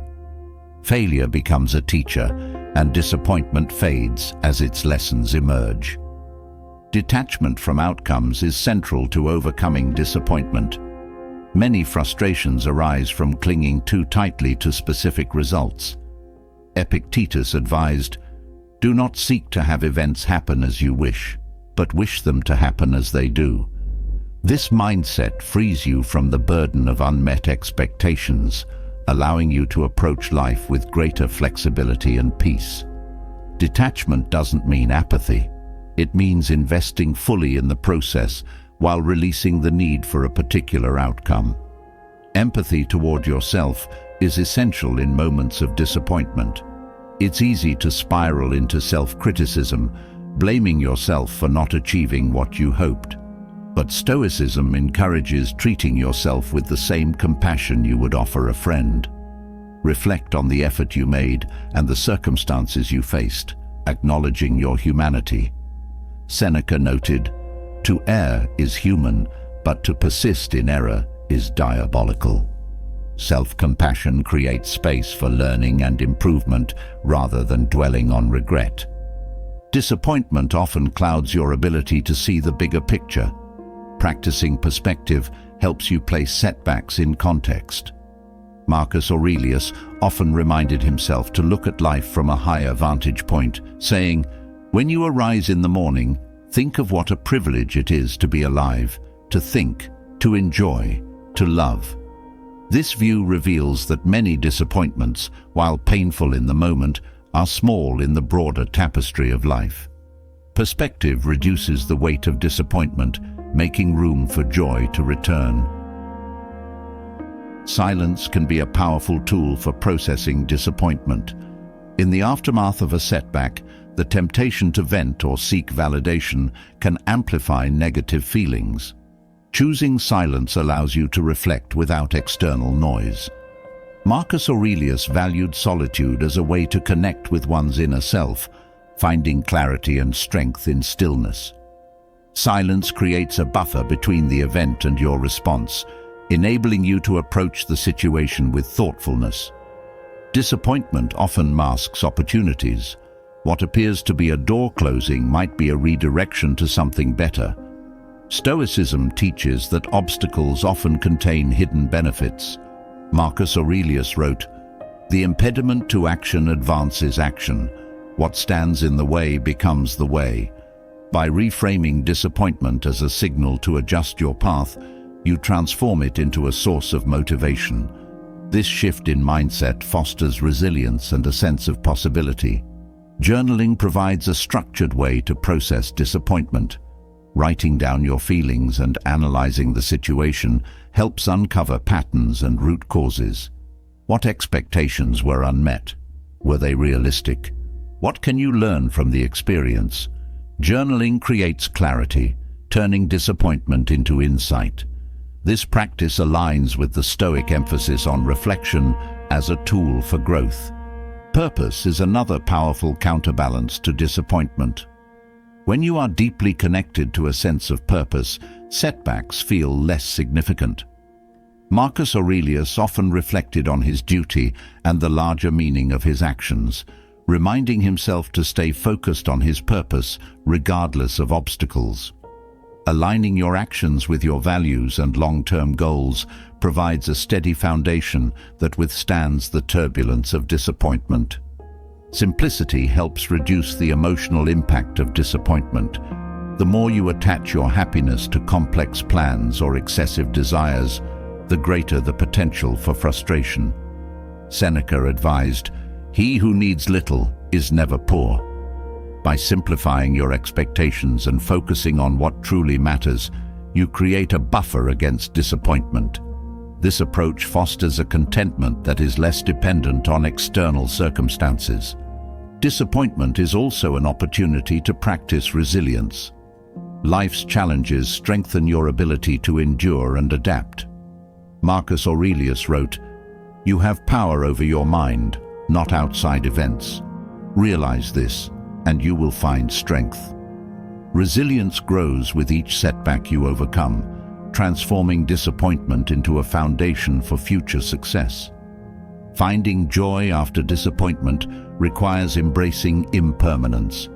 All feelings, whether joy or sorrow, are temporary. Epictetus taught, "Don't demand that things happen as you wish, but wish them to happen as they do." By accepting the ebb and flow of life, you learn to let go of disappointment and make space for joy.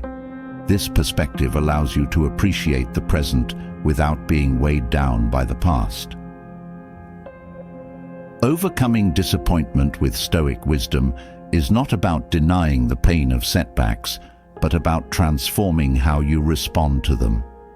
Through practices like acceptance, gratitude, detachment, and reflection, you shift your perspective, finding strength and joy even in the face of unmet expectations. Each disappointment becomes an opportunity to grow, deepen your understanding, and reconnect with what truly matters, paving the way for a life filled with enduring contentment. Overcoming disappointment clears the path for an even more profound practice, one that liberates your mind from resentment and anger: forgiveness. In the Stoic philosophy, forgiveness is not a sign of weakness or surrender, nor is it about condoning harmful actions. It is a profound act of self-care and strength, a way to reclaim your peace and focus. To forgive is to free yourself from the heavy burden of carrying someone else's wrongdoing. Through forgiveness, you rise above the grip of anger and resentment, allowing clarity and tranquility to flourish. Stoicism offers a unique perspective on forgiveness, one rooted in understanding human nature and the power of controlling your own mind. Forgiveness begins with recognizing that holding on to anger harms you far more than the person who wronged you.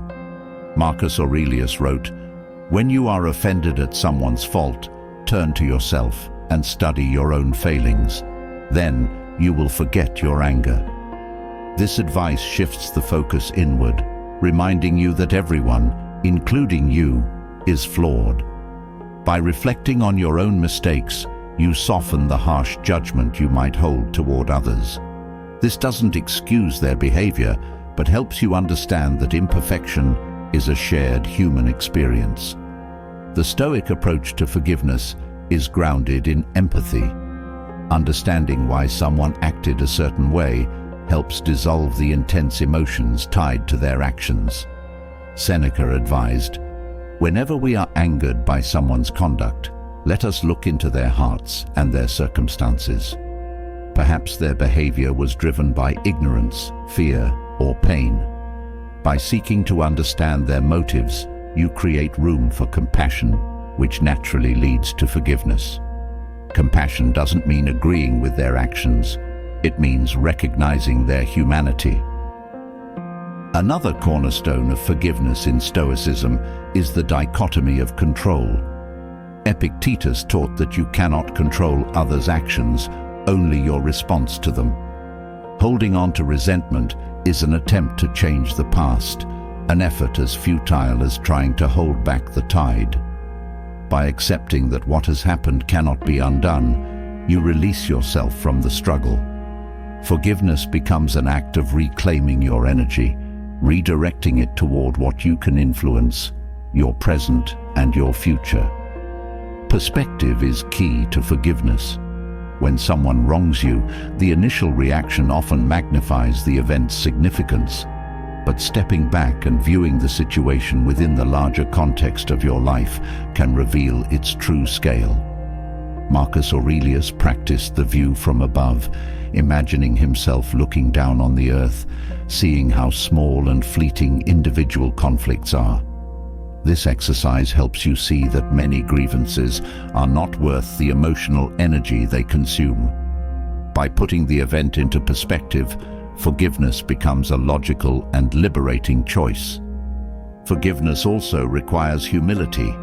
Anger and resentment often stem from an inflated sense of self-importance, the belief that someone else's actions were a personal attack. Marcus Aurelius reminded himself, "You are but a soul carrying a corpse." This humility doesn't diminish your worth, but reminds you that life is too short and precious to waste on holding grudges. By releasing the need to defend your ego, you open the door to forgiveness and peace. Acceptance is another powerful tool for forgiveness. The Stoics taught that resisting reality only deepens suffering. When you accept that the harm has occurred and cannot be undone, you free yourself from the cycle of revisiting and reliving the event. Epictetus said, "Seek not for events to happen as you wish, but wish for them to happen as they do, and you will find peace."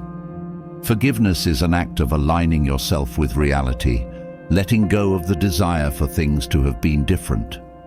Forgiveness is not just about others, it is also about forgiving yourself. Self-forgiveness is a crucial part of inner peace, as guilt and regret can weigh as heavily as anger. The Stoics encouraged self-reflection, not self-condemnation. Seneca wrote, "The greatest remedy for anger is delay." Extending patience and understanding to yourself allows you to learn from mistakes without being burdened by them. Self-forgiveness is not about ignoring responsibility, but about accepting your imperfections and committing to growth. Practicing forgiveness requires letting go of the desire for revenge.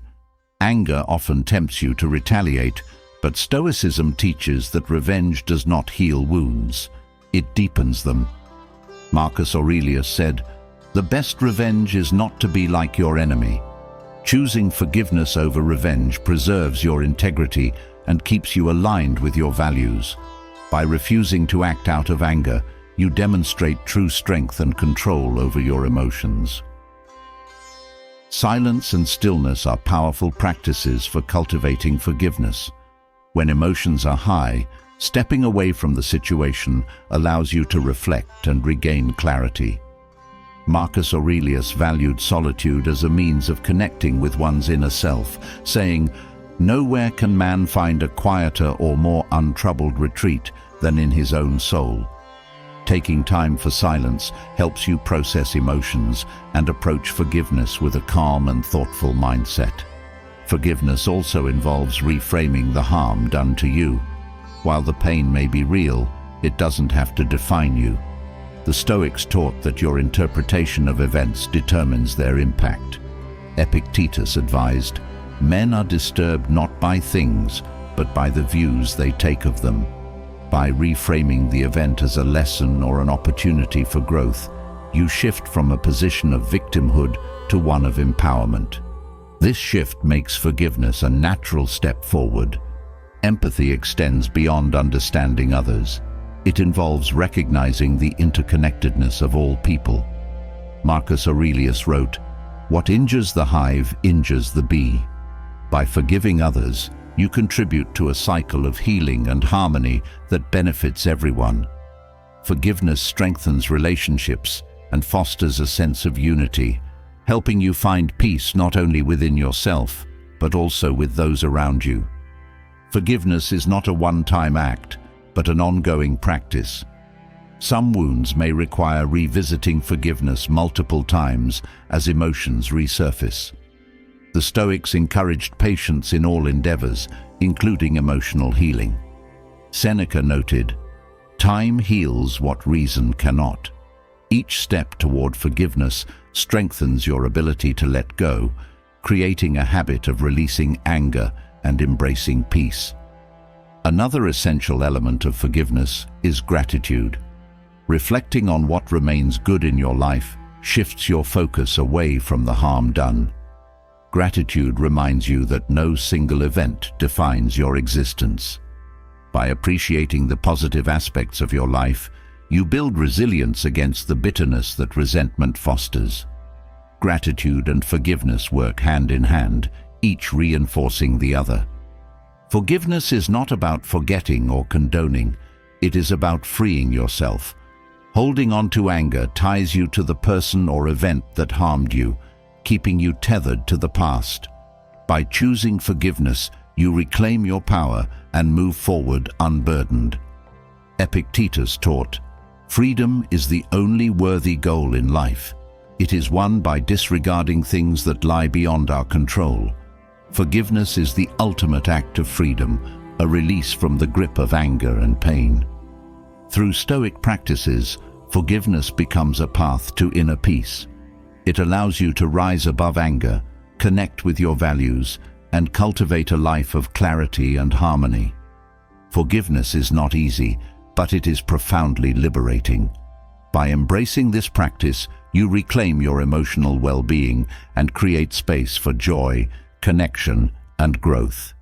Each act of forgiveness strengthens your resolve and deepens your sense of peace, making it a cornerstone of a balanced and fulfilling life.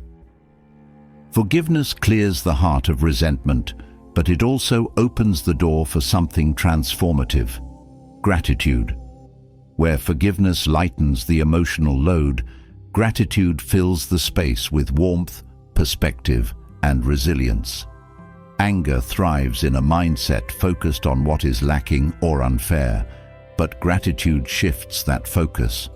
It illuminates what is good, present, and abundant, even in the midst of difficulty. Gratitude is not merely a fleeting feeling, but a practice that reframes how you experience the world. In the Stoic tradition, gratitude is a powerful tool for dissolving anger and cultivating joy, offering a steady foundation for inner peace and strength. Gratitude begins with a shift in perspective. Anger often arises when expectations clash with reality, fueling frustration over unmet desires. Marcus Aurelius taught that we must train our minds to see the positive even in challenging circumstances. He wrote, "Begin each day by telling yourself, 'I am fortunate to be alive, to breathe, to think, to enjoy, to love.'" Gratitude for the simple, undeniable gifts of existence helps ground you, reducing the grip of anger over fleeting disappointments. A practice central to Stoicism is reflecting on what you have rather than dwelling on what is absent. Seneca noted that people often grow angry because they desire more than they have, forgetting the abundance already present in their lives. He wrote, "True happiness is to enjoy the present without anxious dependence upon the future." Gratitude turns your attention to the present, to what is here and now, allowing contentment to replace frustration. When anger tempts you to focus on a slight or loss, gratitude gently redirects you toward what remains. Gratitude also reframes relationships. Anger often stems from feeling wronged by others, but gratitude reminds you of the kindnesses, support, and connections that outweigh those grievances. Seneca encouraged the practice of actively recalling the good others have done for you, rather than fixating on their flaws or mistakes. This doesn't mean ignoring harm, but balancing your perspective, which softens anger and fosters understanding. Gratitude transforms relationships by nurturing a sense of appreciation rather than bitterness. In moments of anger, pausing to express gratitude can break the cycle of escalating emotions. Anger narrows focus, amplifying the perceived offense, but gratitude expands your view. Marcus Aurelius suggested this practice, writing, "Dwell on the beauty of life, watch the stars, and see yourself running with them." Gratitude shifts your attention to the vastness and wonder of existence, placing temporary frustrations into a much larger context. This perspective disarms anger, replacing it with a sense of wonder and humility.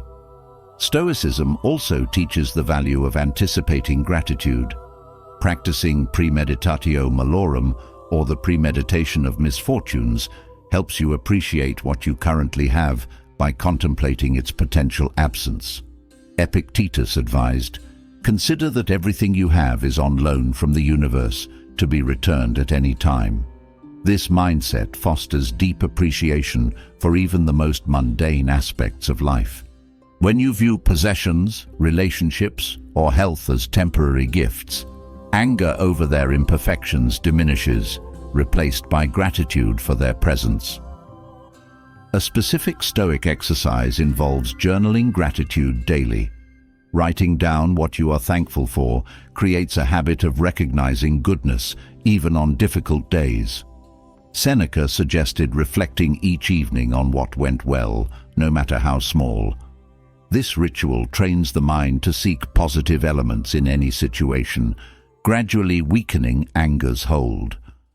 Over time, this practice rewires your mental patterns, making gratitude an instinctive response rather than a forced effort.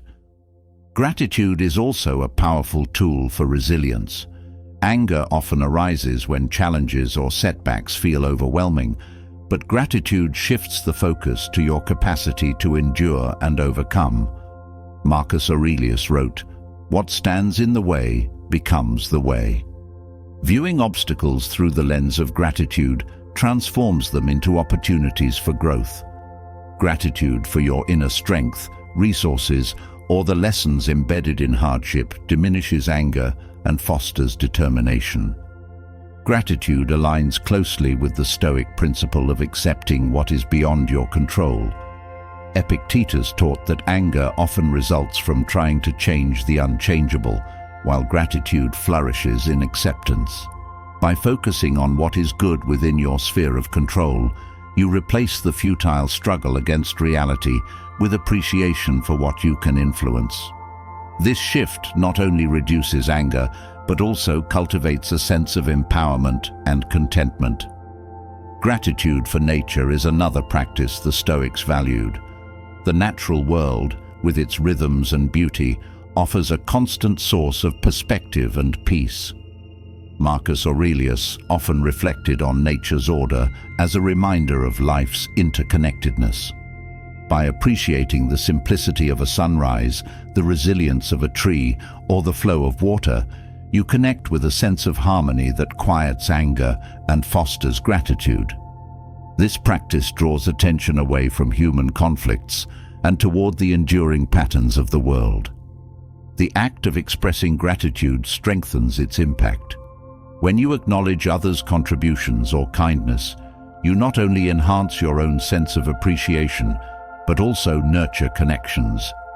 Gratitude expressed openly builds bridges, even in strained relationships, softening anger and fostering reconciliation.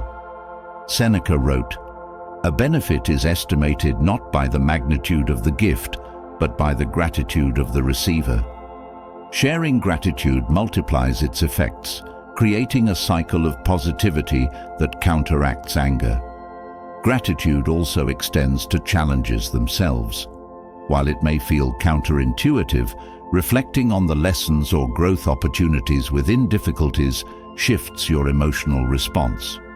Marcus Aurelius suggested viewing every event, even misfortunes, as part of the natural order, saying, "Everything that happens is either endurable or not. If it is endurable, then endure it. Stop complaining." Gratitude for the strength gained through adversity transforms anger into acceptance and resilience. Another way gratitude dissolves anger is by redirecting attention to shared humanity. Anger often isolates, creating an us versus them mentality, but gratitude fosters connection. Epictetus reminded his students that everyone acts according to their understanding, saying, "If someone succeeds in provoking you, realize that your mind is complicit in the provocation."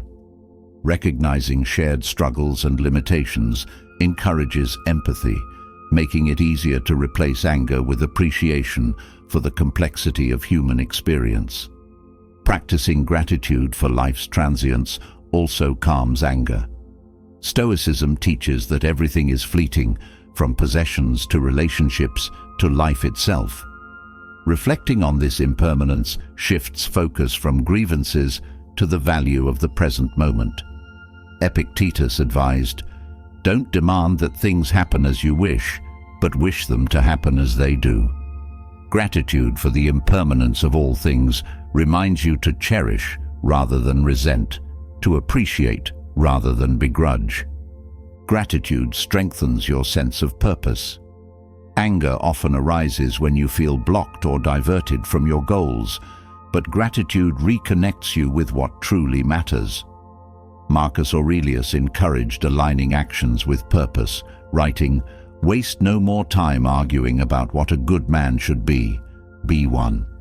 Gratitude for the opportunity to act, grow, or contribute transforms setbacks into meaningful moments. This focus on purpose dissipates anger, replacing it with clarity and drive. Through Stoic practices, gratitude becomes more than an antidote to anger. It becomes a way of life. By consistently redirecting your focus toward what is good, enduring, and meaningful, gratitude reshapes your emotional landscape. It disarms anger, fosters resilience, and deepens your connection to the world around you. With each act of gratitude, you cultivate a foundation of peace and joy that withstands life's challenges, offering clarity and calmness even in the face of adversity. Gratitude clears the way for a transformative mindset, one where perspective becomes your most powerful tool for navigating anger. Where gratitude softens the edges of frustration, perspective reshapes the very foundation of how you view life's challenges. Anger often thrives in narrow, immediate reactions, amplifying slights and perceived wrongs. Perspective, on the other hand, broadens your view, helping you see the bigger picture and understand the true weight or insignificance of the moment. It is the key to stepping outside the storm of emotion and into a space of calm, reason, and clarity. The first step in using perspective to overcome anger is recognizing that anger is often fueled by a limited viewpoint. Marcus Aurelius wrote, "You have power over your mind, not outside events. Realize this, and you will find strength." This wisdom reminds us that anger is not caused by events themselves, but by how we perceive and interpret them. By consciously expanding your perspective, you can diffuse the intensity of anger and replace it with understanding and balance. Perspective begins with detachment. When anger flares, it's tempting to view the situation as a personal attack or an insurmountable problem. Stoicism teaches that detachment allows you to see the event as it truly is, without the added layers of emotional interpretation. Epictetus advised, "Don't explain your philosophy, embody it." In moments of anger, this means stepping back from the heat of emotion and observing the situation as if you were an impartial outsider. This practice helps you identify whether your reaction is justified or exaggerated.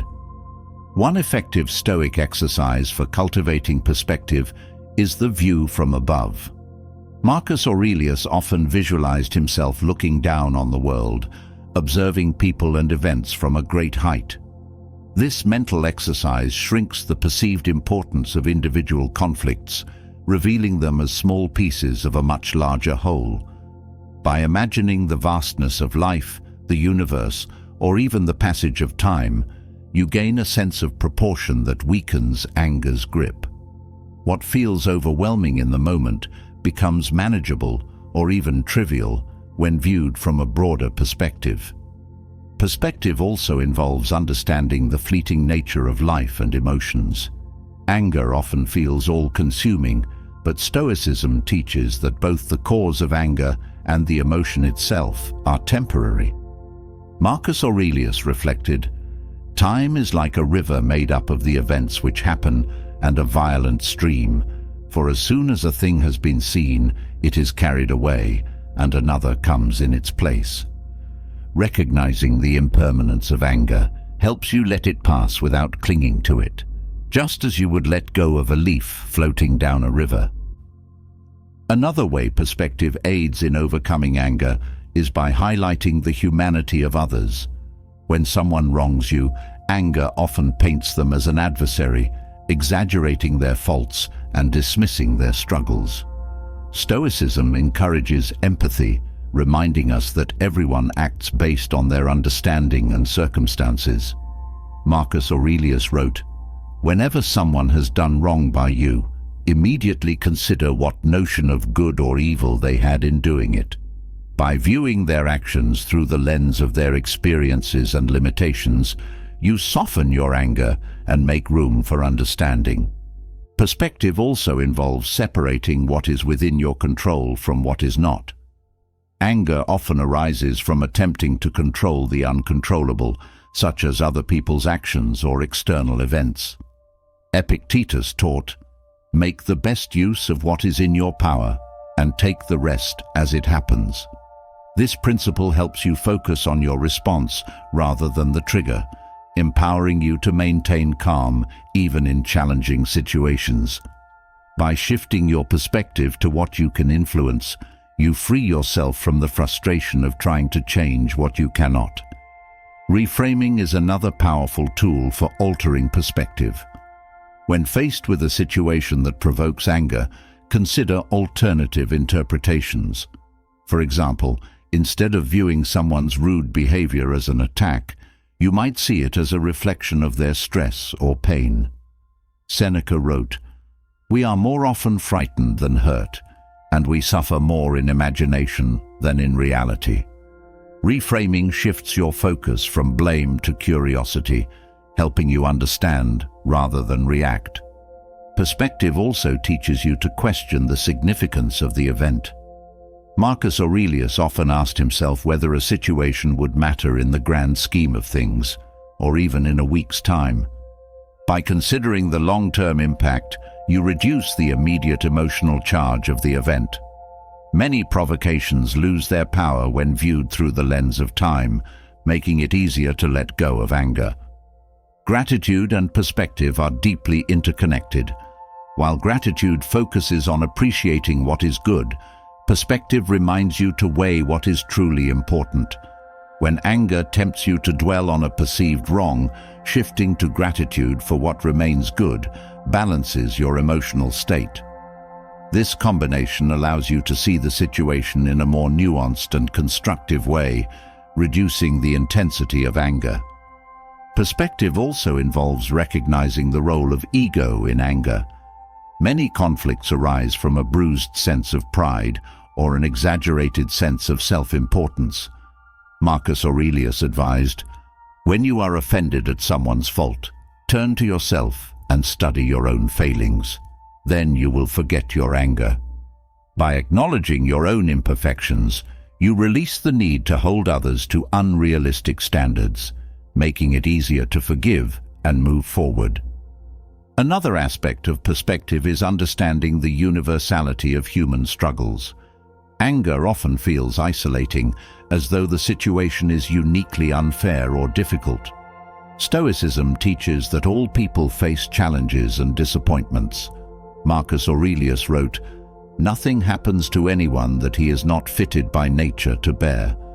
Recognizing that your experiences are part of the shared human condition reduces feelings of injustice and helps you respond with greater calm and strength.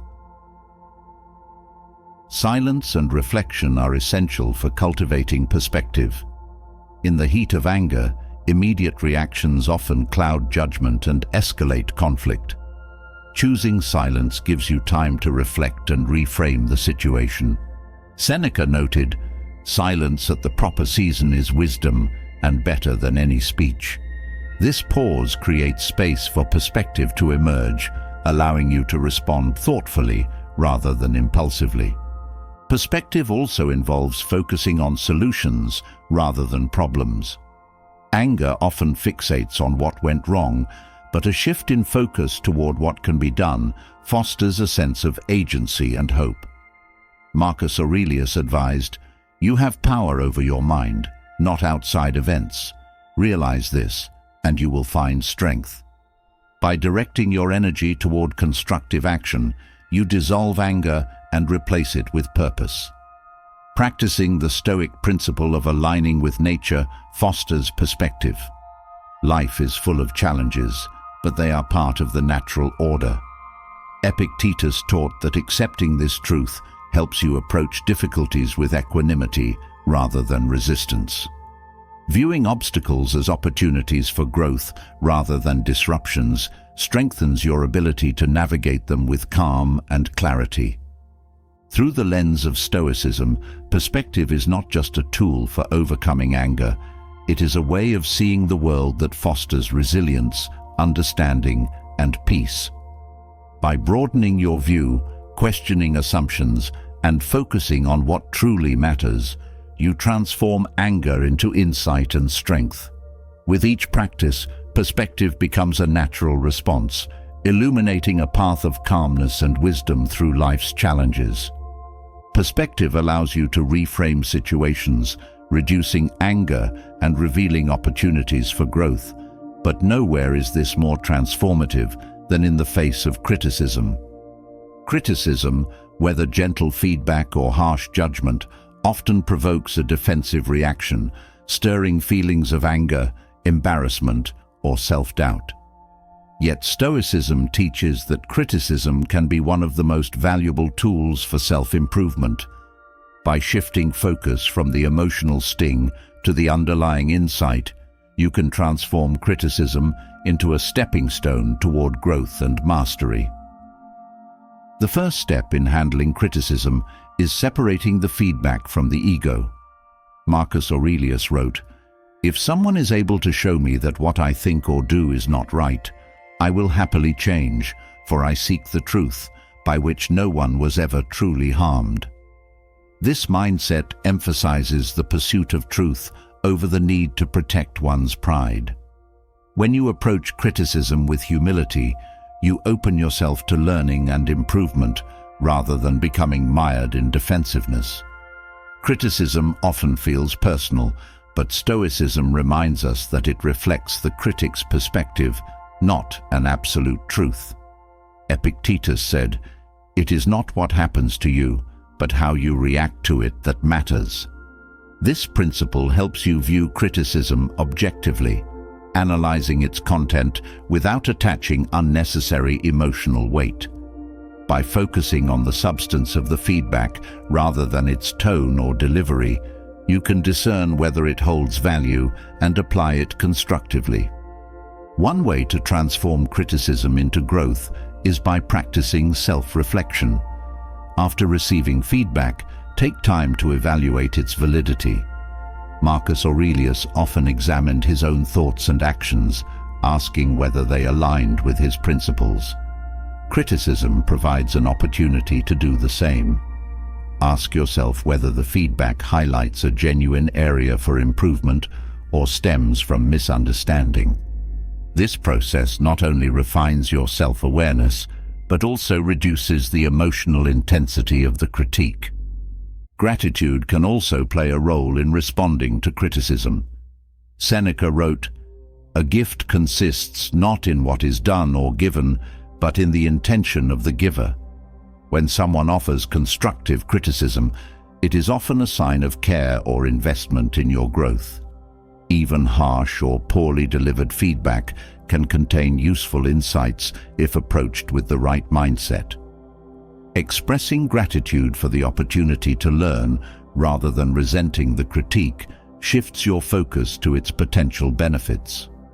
Criticism is most challenging when it feels unfair or unjustified. Stoicism teaches that such situations are opportunities to practice resilience and equanimity. Marcus Aurelius advised, "Choose not to be harmed, and you won't feel harmed. Don't feel harmed, and you haven't been." By refusing to take unwarranted criticism personally, you maintain control over your emotional state. Instead of reacting defensively, seek to understand the critic's perspective, which may reveal misunderstandings or areas where communication can improve. Another powerful Stoic principle is recognizing that no one is immune to error, including the critic. Epictetus observed, "When someone criticizes you, do not immediately defend yourself or attack them. Instead, ask yourself whether what they say is true. If it is, change yourself. If it is not, take it lightly." This approach helps you maintain composure and discern whether the feedback holds merit. By acknowledging the critic's humanity, you cultivate compassion rather than anger. Criticism can also serve as a mirror, reflecting how others perceive you. While this reflection may not always be flattering, it offers a valuable perspective that can guide self-improvement. Marcus Aurelius wrote, "The opinions of others should be considered, but they should not govern your actions." Use criticism to gain insight into how your behavior affects others, but remain rooted in your values and principles as you decide whether to act on the feedback. Humility is a key virtue in handling criticism. Pride often blocks the ability to accept feedback, leading to defensiveness and missed opportunities for growth. Seneca noted, "He who is brave is free." In this context, bravery means letting go of the need to appear flawless and embracing the vulnerability required to learn from criticism. Humility allows you to view feedback as a tool for growth rather than a threat to your identity. Silence can be a powerful response to criticism, especially when emotions run high. Reacting immediately often escalates tension, whereas silence creates space for reflection and thoughtful response. Marcus Aurelius valued the discipline of holding back unnecessary words, saying, "Waste no more time arguing about what a good man should be one." Silence in the face of criticism demonstrates self-control and allows you to process the feedback without being swayed by initial emotions. Reframing criticism as an opportunity rather than an attack helps neutralize its emotional impact. For example, instead of seeing feedback as a judgment on your character, view it as a spotlight on an area where you can improve. Epictetus taught, "Difficulties are things that show a person what they are." Criticism, when reframed, becomes a chance to strengthen your skills, clarify your intentions, or refine your approach. Criticism often stings because it challenges the ego's desire for approval. Stoicism encourages detachment from external validation, emphasizing inner contentment and alignment with one's values. Marcus Aurelius wrote, "It never ceases to amaze me. We all love ourselves more than other people, but care more about their opinion than our own." By focusing on living virtuously rather than seeking praise, You reduce the power of criticism to disturb your peace. Criticism also provides an opportunity to practice forgiveness, both toward the critic and yourself. Seneca noted that holding on to anger only prolongs suffering, saying, "The greatest remedy for anger is delay." Forgiving the critic for their harshness or misunderstanding, and forgiving yourself for any shortcomings revealed by the feedback, clears the emotional weight of the critique. This practice fosters a sense of calm and clarity, enabling you to focus on growth. Engaging with criticism constructively can also improve relationships. Responding to feedback with openness and curiosity demonstrates respect for the critic's perspective, even if you ultimately disagree. Marcus Aurelius advised, "If it is not right, do not do it. If it is not true, do not say it." This principle reminds you to approach criticism with honesty and integrity, fostering mutual understanding and trust. Use criticism as a guide to refine your goals and actions. Feedback, whether positive or negative, provides valuable data about what is working and what can be improved. Marcus Aurelius viewed life as a constant process of refinement, saying, "The impediment to action advances action. What stands in the way becomes the way." By embracing criticism as part of this process, you turn obstacles into opportunities and setbacks into stepping stones. Through the lens of Stoicism, criticism ceases to be a source of anger or frustration. Instead, it becomes a tool for self-awareness, growth, and connection. By detaching from ego, practicing humility, and seeking the truth within feedback, you transform criticism into a powerful ally on your journey of personal development. With each critique, you gain not only insight, but also the strength and resilience to thrive in the face of life's challenges. Criticism reveals vulnerabilities, often rooted in the ego's desire for validation and perfection. As you transform criticism into a tool for growth, the next step is to address the deeper source of these vulnerabilities, the ego itself. The ego, with its constant demands for recognition and superiority, is the spark that often ignites anger and frustration. Detaching from the ego is not about diminishing yourself, but about freeing yourself from its grip.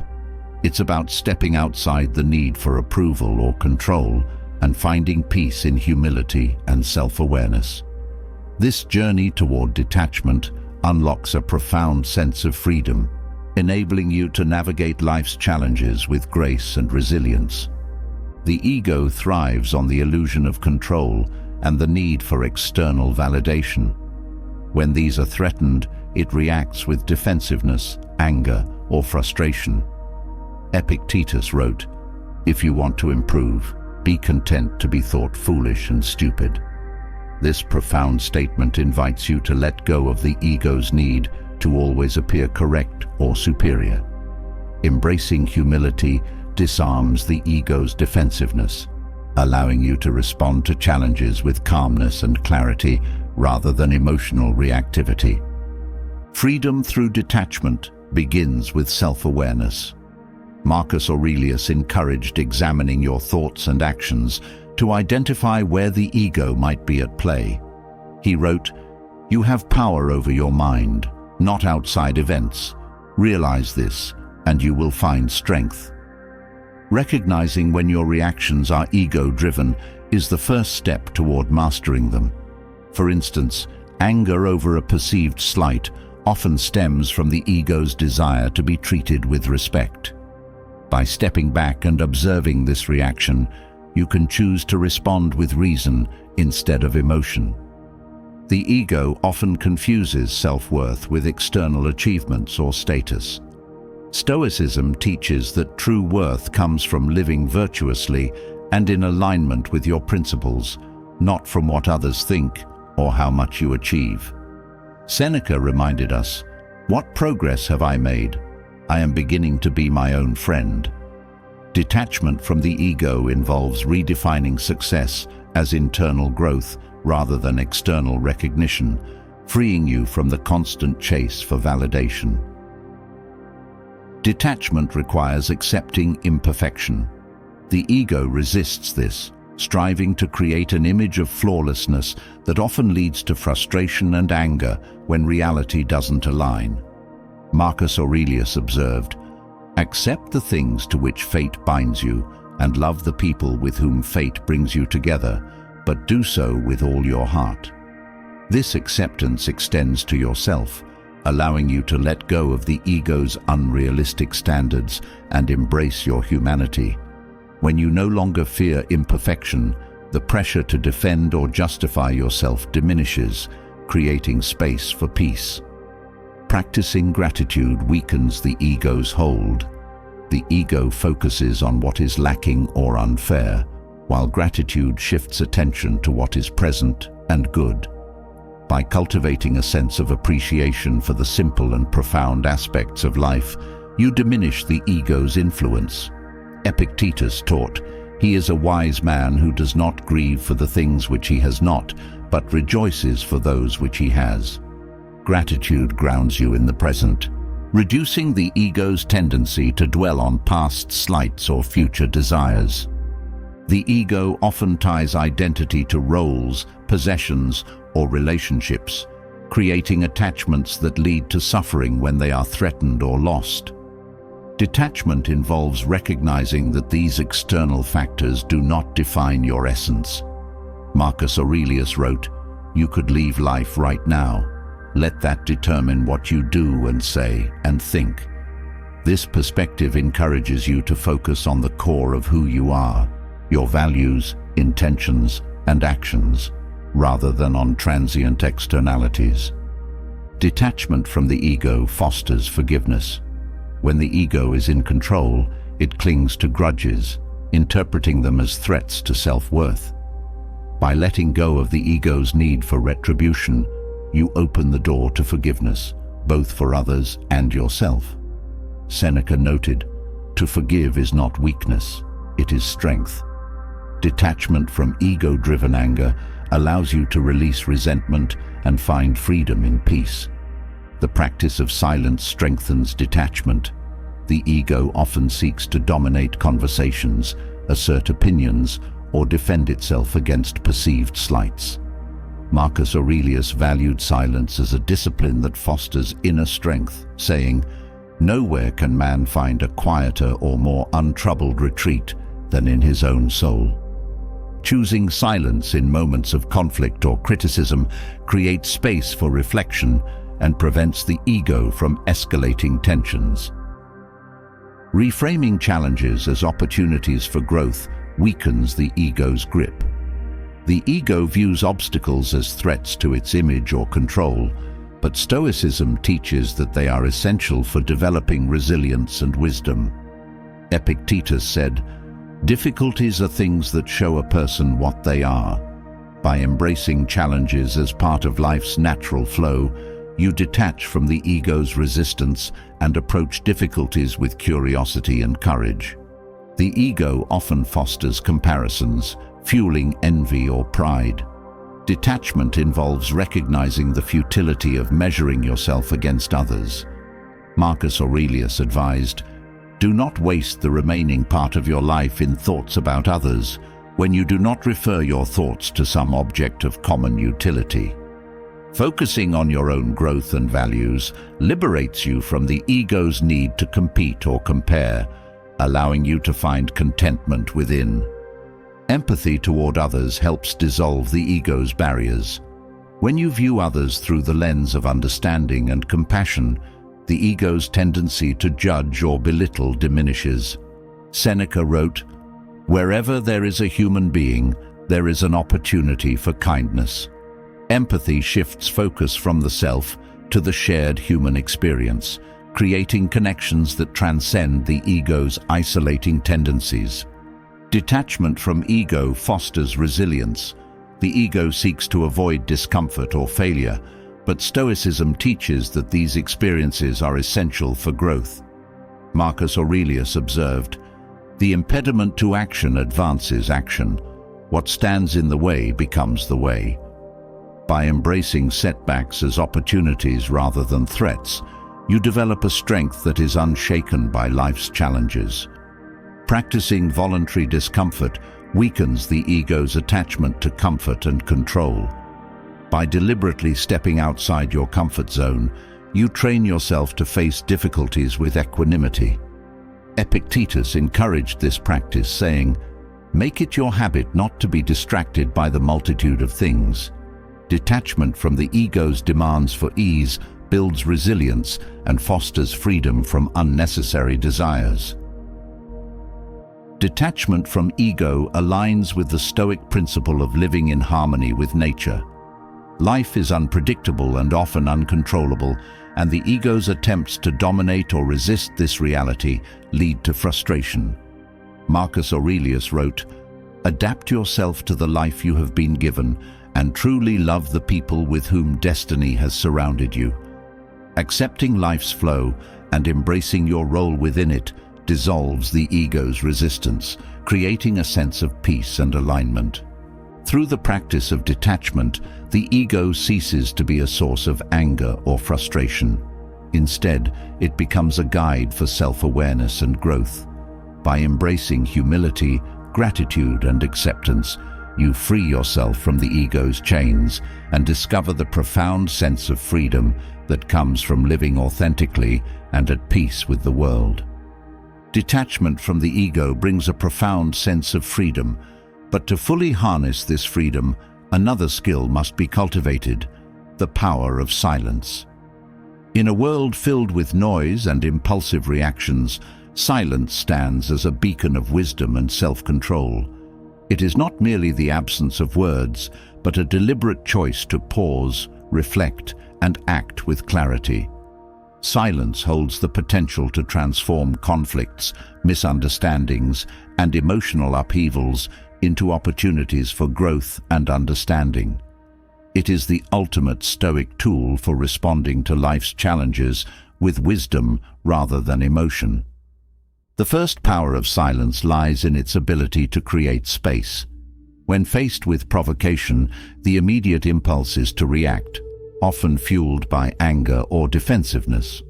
Stoicism teaches that silence interrupts this cycle, giving you the time to assess your emotions and thoughts before responding.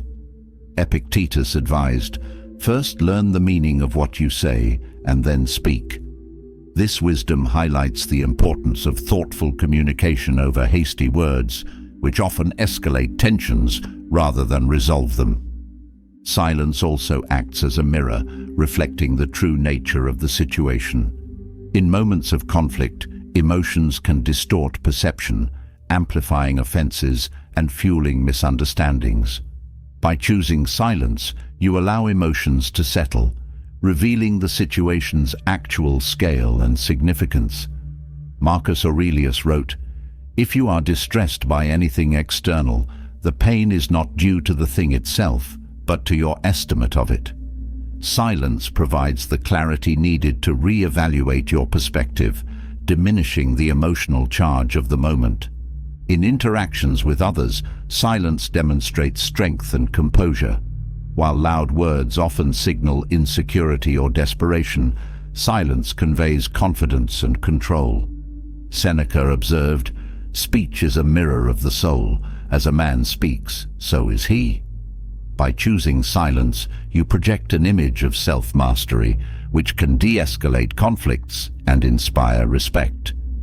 This quiet strength often speaks louder than words, influencing outcomes without unnecessary confrontation. Silence is also a tool for understanding. When emotions run high, it is easy to misinterpret others' intentions or motivations. Choosing to listen rather than speak creates space for empathy and insight. Marcus Aurelius encouraged listening with an open mind, writing, "You always own the option of having no opinion. There is never any need to get worked up or to trouble your soul about things you can't control." Listening through silence helps you grasp the underlying dynamics of the situation, allowing for a more measured and compassionate response. Pausing before responding aligns with the Stoic practice of controlling what is within your power. Epictetus taught, "It's not what happens to you, but how you react to it that matters." Silence gives you the ability to choose your reaction rather than being swept away by emotion. In this pause, you reclaim your agency, transforming potential conflict into an opportunity for reasoned dialogue or reflection. Silence also protects relationships. Words spoken in anger often leave lasting scars, even when apologies follow. By choosing silence in heated moments, you prevent unnecessary harm and preserve the integrity of your connections. Seneca emphasized the importance of measured speech, saying, "The greatest remedy for anger is delay." Silence becomes a form of emotional delay, allowing you to address issues thoughtfully and with care. In addition to its interpersonal benefits, silence nurtures inner peace. The constant need to justify, argue, or defend drains emotional energy, leaving little room for tranquility. Marcus Aurelius valued silence as a retreat, saying, "Nowhere can man find a quieter or more untroubled retreat than in his own soul." Embracing silence as a regular practice creates a sanctuary for self-reflection, where clarity and calmness can flourish.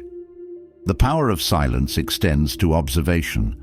By quieting your own voice, you become more attuned to the world around you. This heightened awareness allows you to notice details and patterns that might otherwise go unnoticed.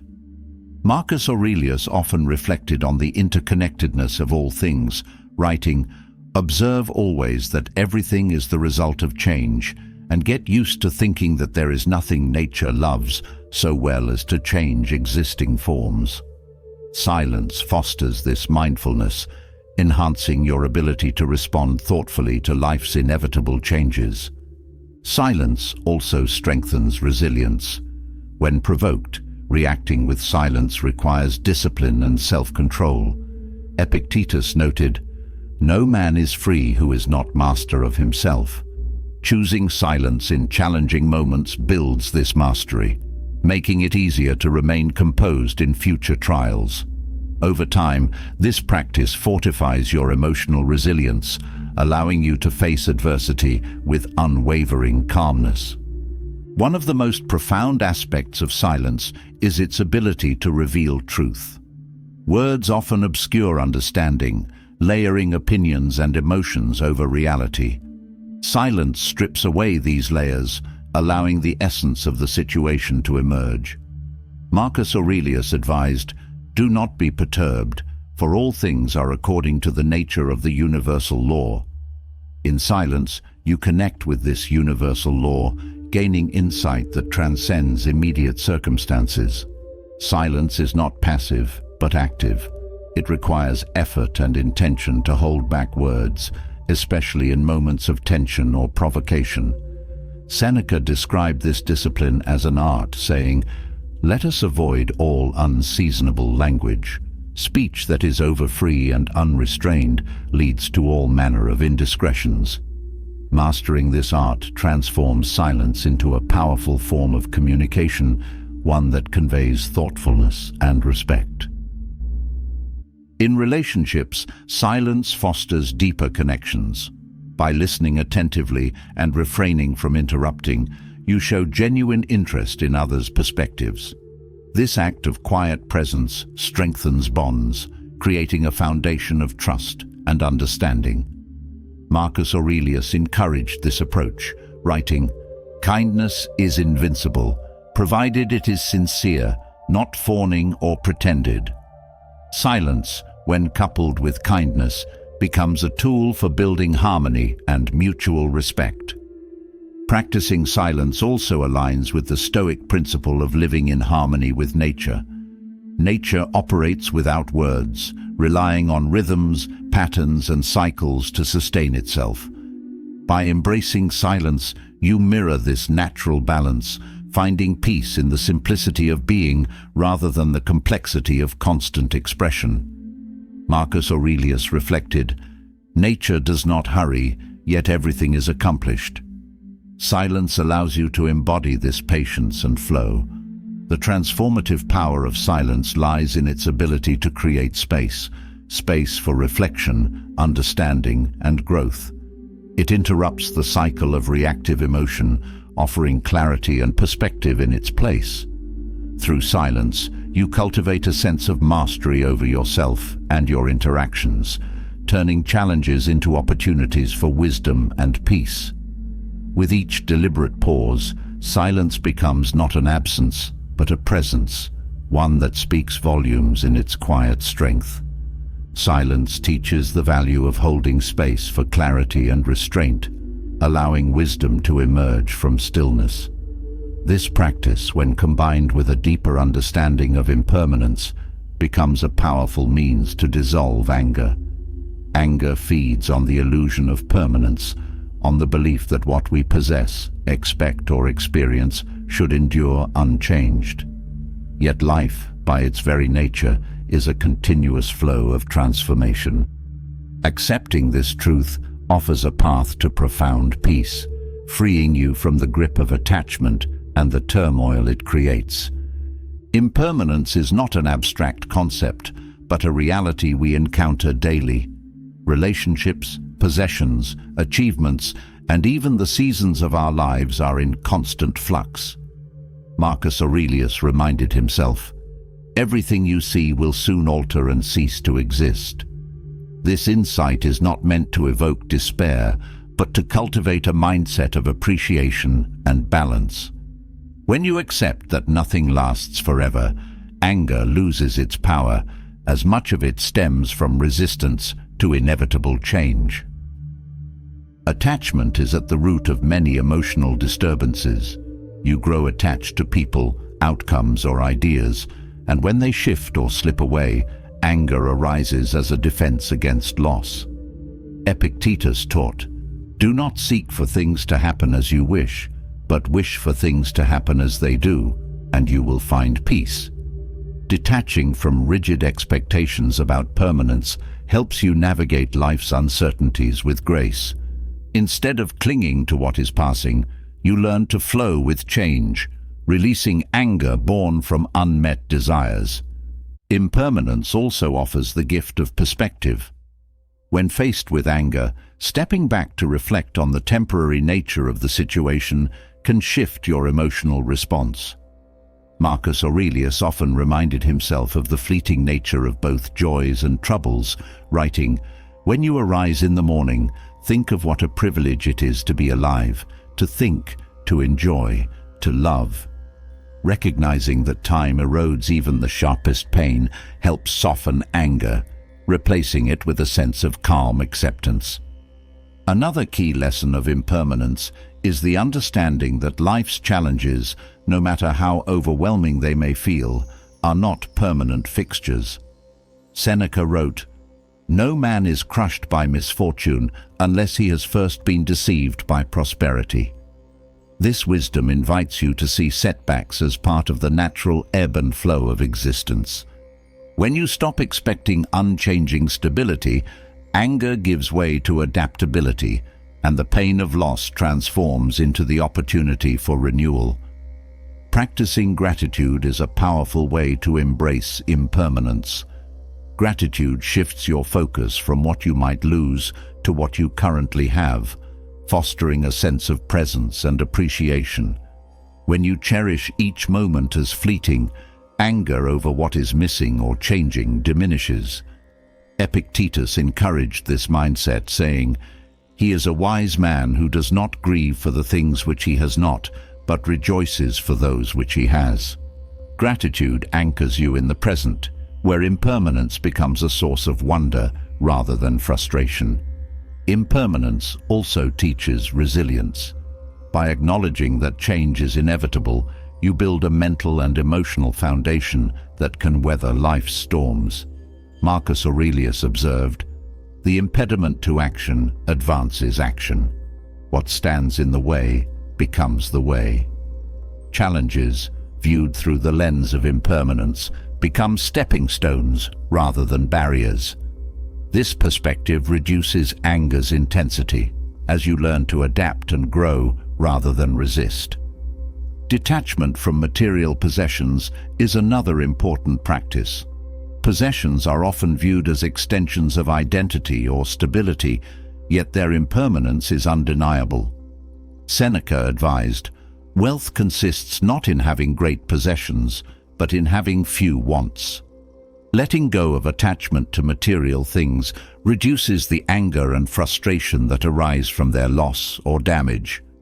Instead, you focus on what truly matters: character, wisdom, and the connections you build with others. Relationships also benefit from the acceptance of impermanence. Clinging to the idea that relationships should remain constant creates tension and unrealistic expectations. Marcus Aurelius reminded himself to approach others with compassion, writing, "You have power over your mind, not outside events. Realize this, and you will find strength." By understanding that people grow and change, you release the anger that arises from unmet expectations, fostering deeper and more harmonious connections. Meditation on impermanence is a practical Stoic exercise for dissolving anger. Reflecting on the transient nature of all things helps you develop equanimity. Epictetus recommended visualizing the loss of cherished possessions or relationships, not as a form of pessimism, but as a way to deepen gratitude and prepare for life's uncertainties. This practice creates a mindset of acceptance, where anger is replaced by an appreciation for the fleeting beauty of life. Impermanence also invites you to focus on what is within your control. Much of the frustration tied to anger comes from trying to hold on to things beyond your influence. Epictetus taught, "We cannot choose our external circumstances, but we can always choose how we respond to them." Redirecting your energy toward cultivating inner stability and wisdom reduces the power of external changes to disrupt your peace. Freedom through impermanence involves embracing the idea that endings are not losses, but transitions. Every chapter that closes paves the way for a new one to begin. Marcus Aurelius wrote, "Loss is nothing else but change, and change is nature's delight." Seeing endings as part of the natural cycle of life helps dissolve anger over what is gone, allowing you to focus on the opportunities that lie ahead. Impermanence also encourages humility. Clinging to permanence often stems from a desire for control, yet life's unpredictability humbles even the most determined efforts. Seneca noted, "It is not the man who has too little, but the man who craves more, that is poor." Accepting life's impermanence fosters a sense of humility, reducing the ego-driven anger that arises from unmet expectations or perceived slights. Letting go of permanence does not mean indifference or detachment from life's joys. Instead, it deepens your appreciation for the present moment. Marcus Aurelius advised, "Do every act of your life as though it were the last act of your life." By embracing the transient nature of each experience, you replace anger with gratitude and regret with fulfillment. Impermanence becomes not a source of sorrow, but a reminder to live fully. Through the lens of impermanence, life's challenges and changes take on new meaning. Instead of resisting the inevitable, you learn to move with it, finding peace and purpose in the flow. By embracing impermanence, anger dissolves, making space for clarity, acceptance, and joy. This practice transforms how you navigate the world, offering a steady foundation in the midst of life's ever-changing tides. Accepting impermanence reveals the ever-changing nature of life and softens anger's grip. But true transformation requires more than understanding. It calls for practice. Resilience is the armor that protects your peace, allowing you to face challenges without being swept away by emotions. Building resilience is not a one-time event, but a daily commitment to cultivating strength and clarity. Through consistent Stoic rituals, you can lay a foundation for emotional steadiness, ensuring that anger and frustration no longer dictate your reactions.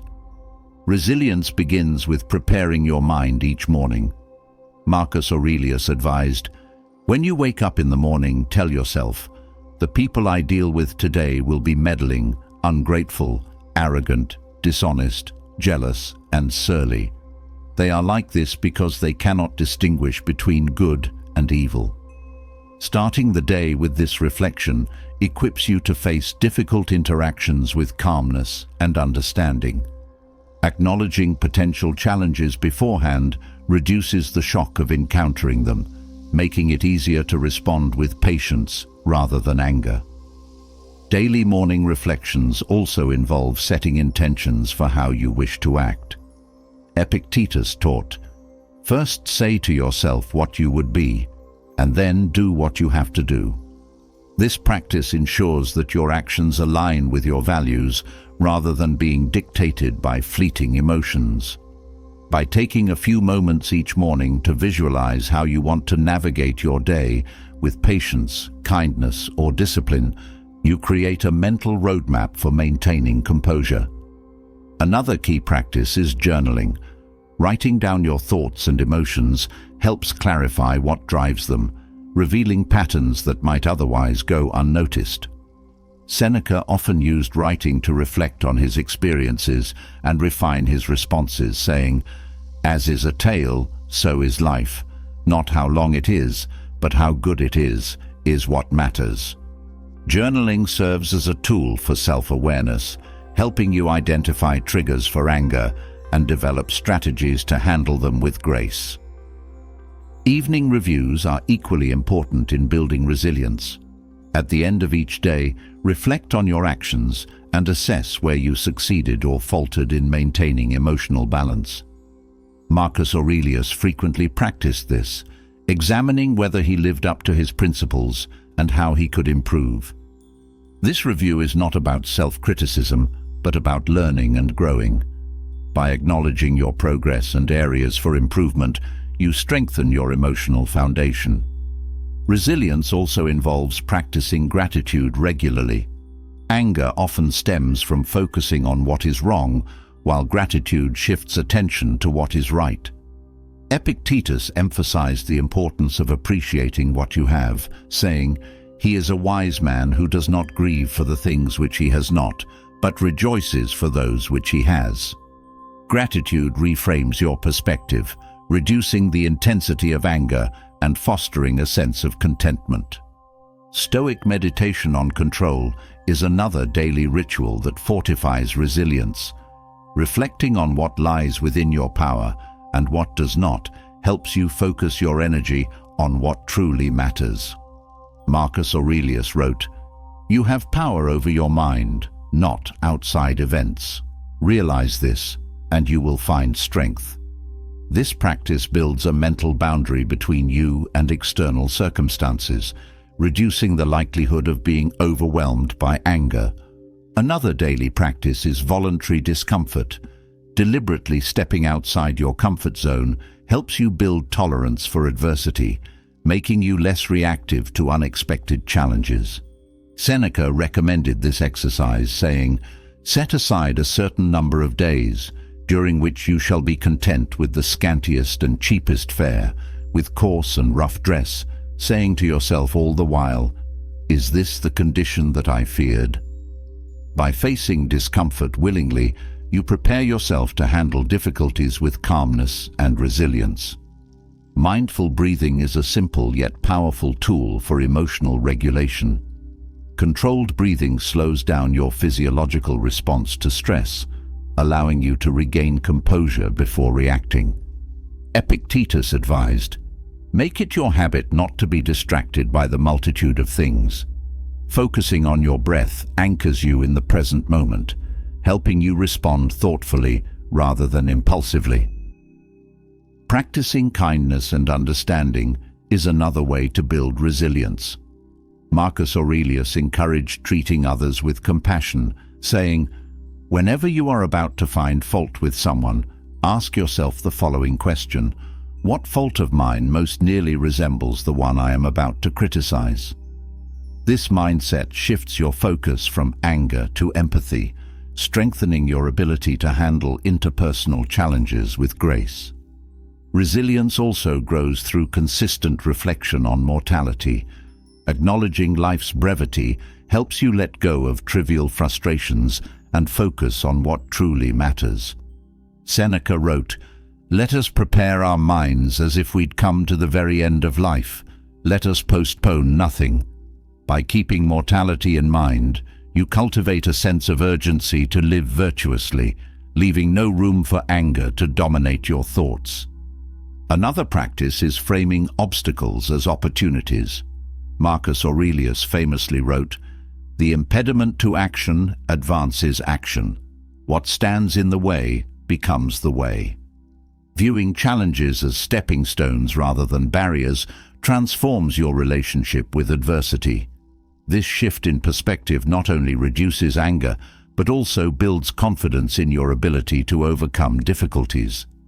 Detachment from outcomes is a critical component of resilience. Epictetus taught that while you can control your efforts, the results often lie beyond your influence. Accepting this truth helps you focus on what you can do rather than being consumed by anger over what you cannot change. Detachment fosters a sense of inner peace, making it easier to navigate life's uncertainties. Daily engagement with nature can also enhance resilience. Observing the natural world reminds you of the cycles of growth, decay, and renewal, offering a model for accepting life's changes. Marcus Aurelius reflected on nature often, writing, "Dwell on the beauty of life, watch the stars, and see yourself running with them." This connection to the broader rhythms of existence fosters a sense of harmony, reducing the intensity of emotional reactions.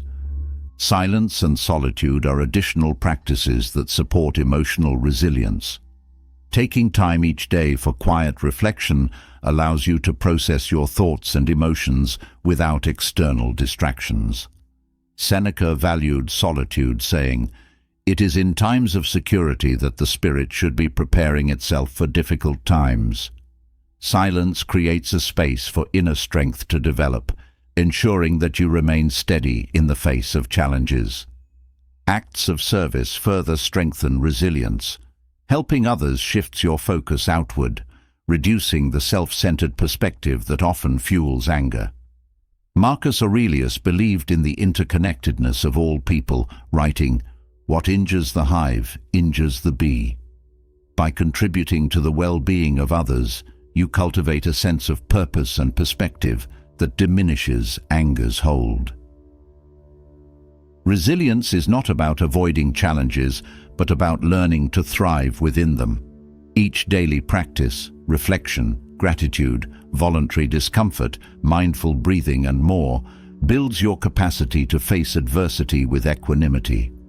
By integrating these rituals into your life, you create a foundation of emotional strength that transforms anger into clarity and frustration into growth.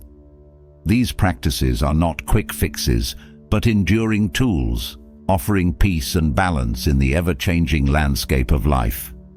Resilience is built through deliberate practice, shaping the mind to remain steady and calm. As daily rituals like reflection and gratitude deepen emotional strength, one tool stands out for its ability to uncover and address the hidden layers of anger: journaling. Putting thoughts to paper creates a dialogue with yourself, a safe space where raw emotions can be dissected, understood, and transformed. The Stoics knew that clarity emerges from reflection, and journaling offers the perfect medium to explore your anger's roots and redirect its energy toward growth. Journaling allows you to slow down and face your emotions head-on. When anger strikes, it often moves too quickly for rational thought, leaving only a trail of frustration or regret. Writing disrupts this cycle. Marcus Aurelius's Meditations is a timeless example of how journaling fosters self-awareness. By recording his thoughts, he confronted his flaws, examined his judgments, and guided himself back to reason. Journaling gives you the chance to pause, acknowledge the anger, and ask yourself critical questions about its source. Anger thrives in the absence of clarity. It exaggerates, distorts, and narrows focus, making the situation feel overwhelming. Journaling restores perspective by helping you organize chaotic thoughts. Start by describing the event that triggered your anger. Be honest and detailed, capturing the emotions, the words exchanged, and your initial reactions. This process brings structure to your feelings, preventing them from spiraling into confusion or resentment. Marcus Aurelius often used journaling to remind himself of what truly mattered, writing, "You have power over your mind, not outside events. Realize this, and you will find strength." This act of writing redirects energy from reaction to reflection. As you document your anger, focus on identifying its triggers. Anger rarely appears without a cause, even if that cause seems trivial on the surface. Epictetus emphasized that external events do not provoke anger. It is your interpretation of them that does. Journaling helps you uncover these interpretations, revealing patterns in your thinking that fuel emotional outbursts. You might notice that certain words, actions, or environments consistently stir frustration. Recognizing these triggers gives you the power to address them before they escalate. Beyond identifying triggers, journaling allows you to challenge the beliefs underlying your anger. Seneca encouraged questioning the assumptions that give anger its strength, saying, "What need is there to weep over parts of life? The whole of it calls for tears." Write down the thoughts driving your anger, such as, "They disrespected me," or "This isn't fair," and examine whether they are rooted in truth or perception. Often, journaling reveals that the intensity of your anger stems more from personal expectations than from the situation itself. Journaling also invites you to reframe the situation. When you describe the event and your emotions, look for alternative perspectives.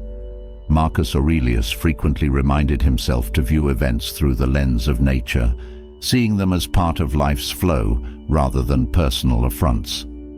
Writing about how the situation could be interpreted differently, perhaps as a misunderstanding or an opportunity for patience, shifts your focus from blame to understanding.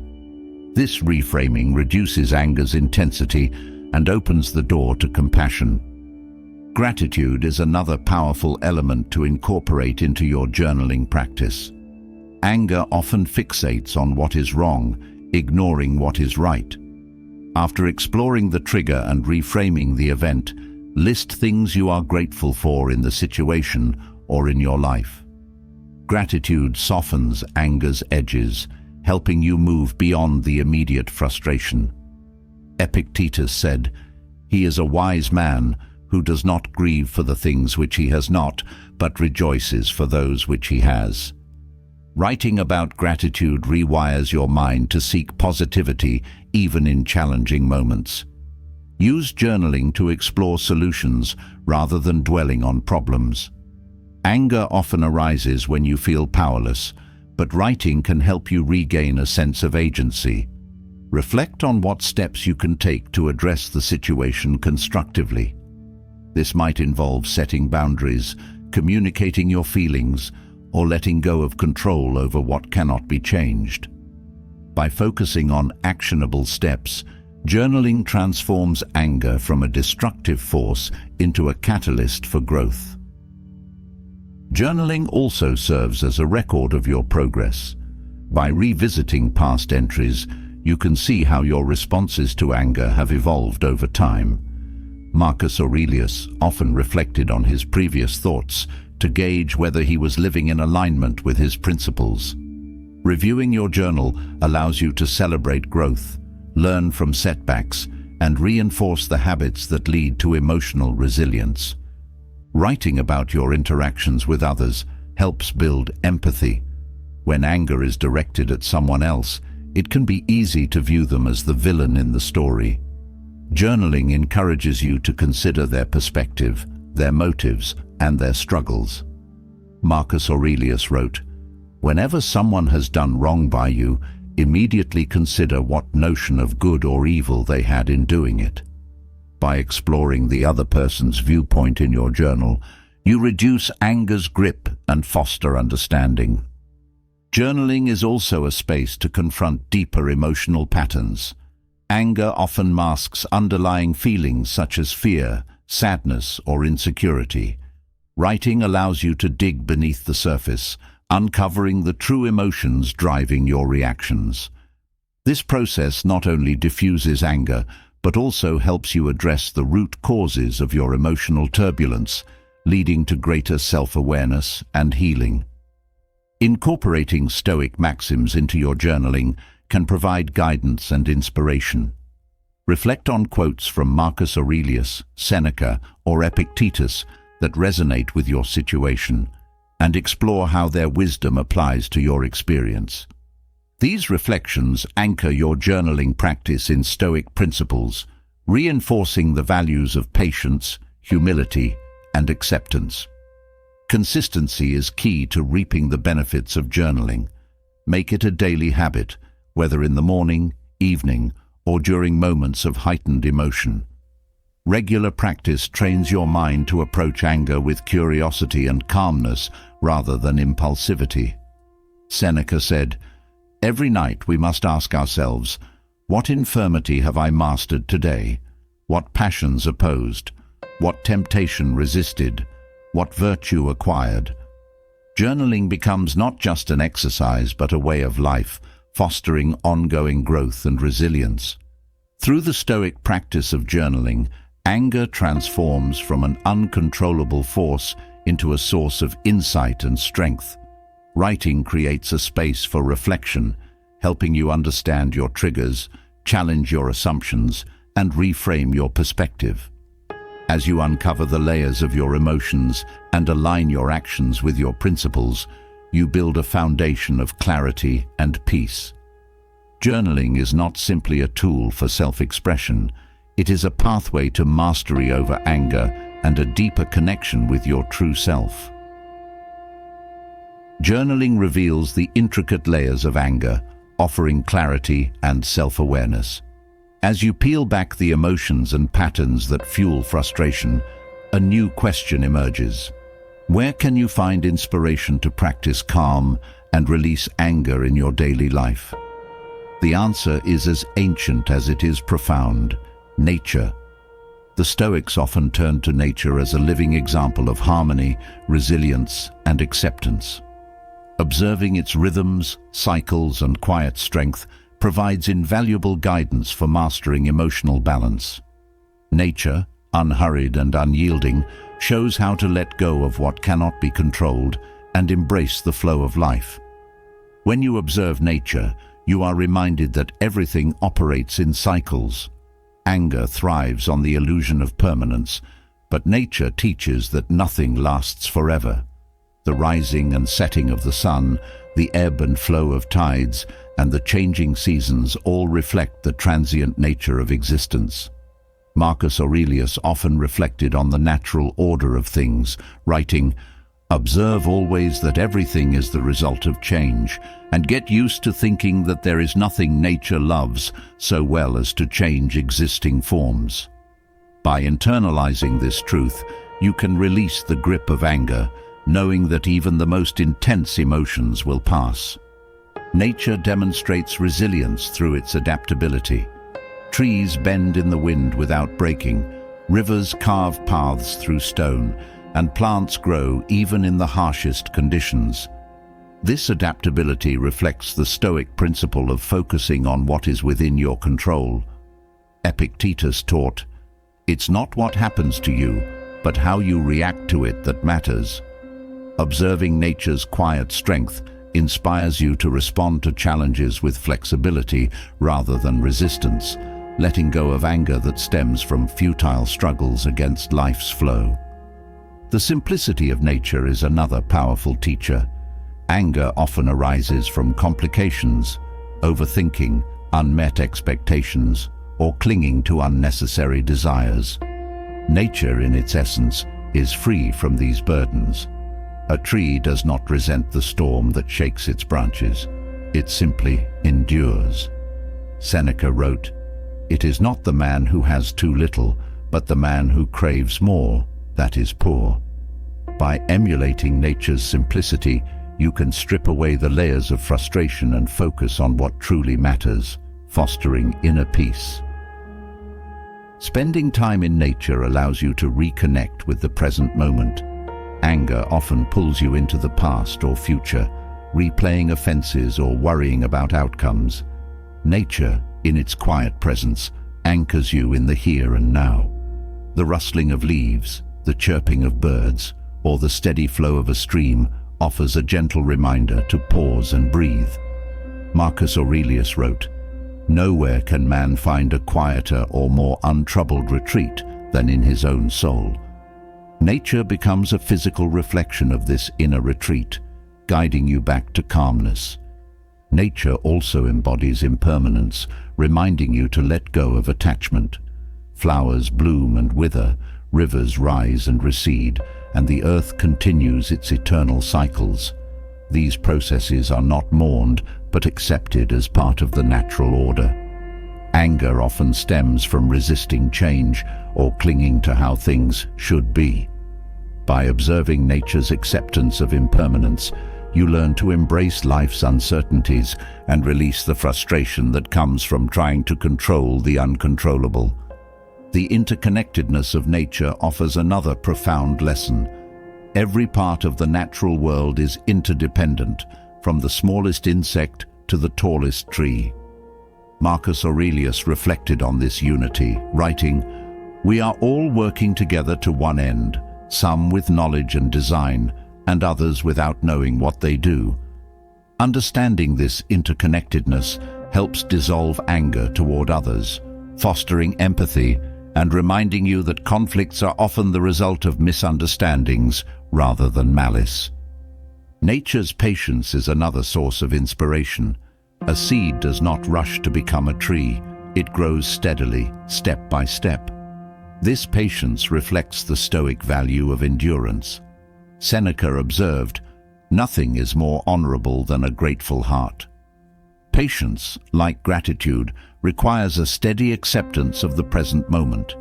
Anger, which often demands immediate resolution or retribution, loses its urgency when you adopt nature's measured pace. Observing the cycles of growth and decay in nature teaches you to embrace renewal. Anger can feel consuming, as though it will linger forever, but nature shows that every ending is also a beginning. Forests regrow after fires, and rivers find new paths after floods. Epictetus taught, "Difficulties are things that show a person what they are." By seeing challenges as opportunities for growth, you can transform anger into resilience and creativity. The vastness of nature offers perspective. Standing beneath a starry sky or gazing at a mountain range reminds you of your place in the grand scheme of things. What feels overwhelming in the moment becomes small when viewed against the backdrop of eternity. Marcus Aurelius wrote, "Look at the stars, and let that remind you of the structure of the universe." This sense of perspective helps you detach from petty grievances, replacing anger with awe and humility. Nature also reflects the balance between action and stillness. Rivers flow with purpose, yet they are not hurried. Clouds drift, yet they remain steady in their course. This balance mirrors the Stoic approach to life, engaging with the world while maintaining inner tranquility. Anger often disrupts this balance, pushing you toward impulsive action or paralyzing frustration. Observing nature helps you recalibrate, finding harmony between effort and acceptance. Engaging directly with nature enhances these lessons. Walking in a forest, tending a garden, or simply sitting by a body of water provides a physical connection to its teachings. Marcus Aurelius often sought solitude in nature to reflect and recharge. He understood that the natural world offers a sanctuary for the mind, a place to process emotions and regain clarity. By immersing yourself in nature, you create space to release anger and embrace serenity.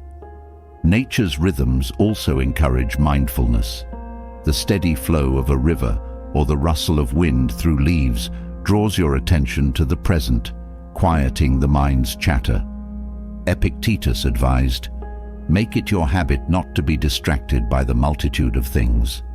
Mindfulness cultivated through nature allows you to observe anger without being consumed by it, creating room for understanding and resolution. Ultimately, nature teaches acceptance. It does not fight against its circumstances, but adapts, grows, and continues. This acceptance is at the heart of Stoic philosophy. Marcus Aurelius wrote, "Accept the things to which fate binds you, and love the people with whom fate brings you together." By aligning yourself with nature's example, you let go of the resistance that fuels anger and find peace in life's unfolding. Through its calm and flow, nature offers a profound guide for letting go of anger. It teaches resilience, patience, and acceptance, showing that every challenge is part of a greater harmony. By observing and engaging with the natural world, you can cultivate a mindset of tranquility and strength, transforming anger into a deeper connection with yourself and the universe around you.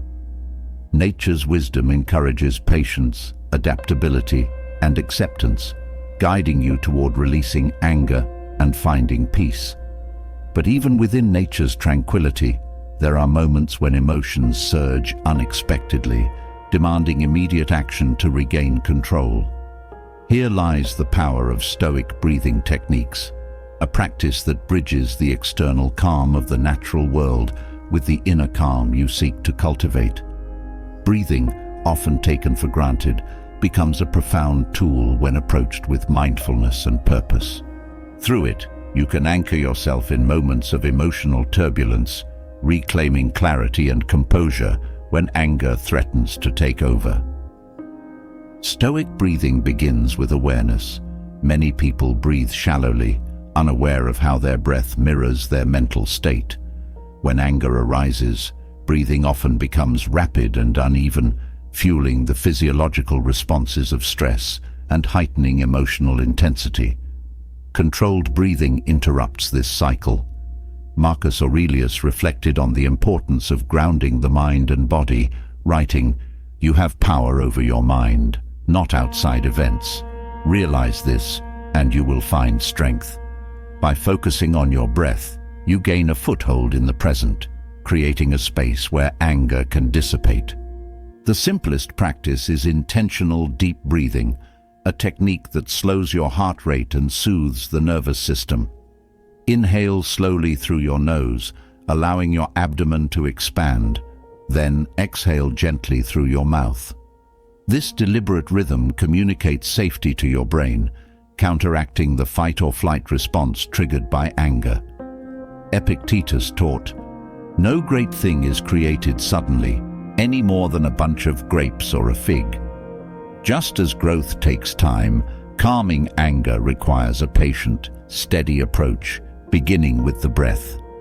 Stoic breathing also emphasizes focus.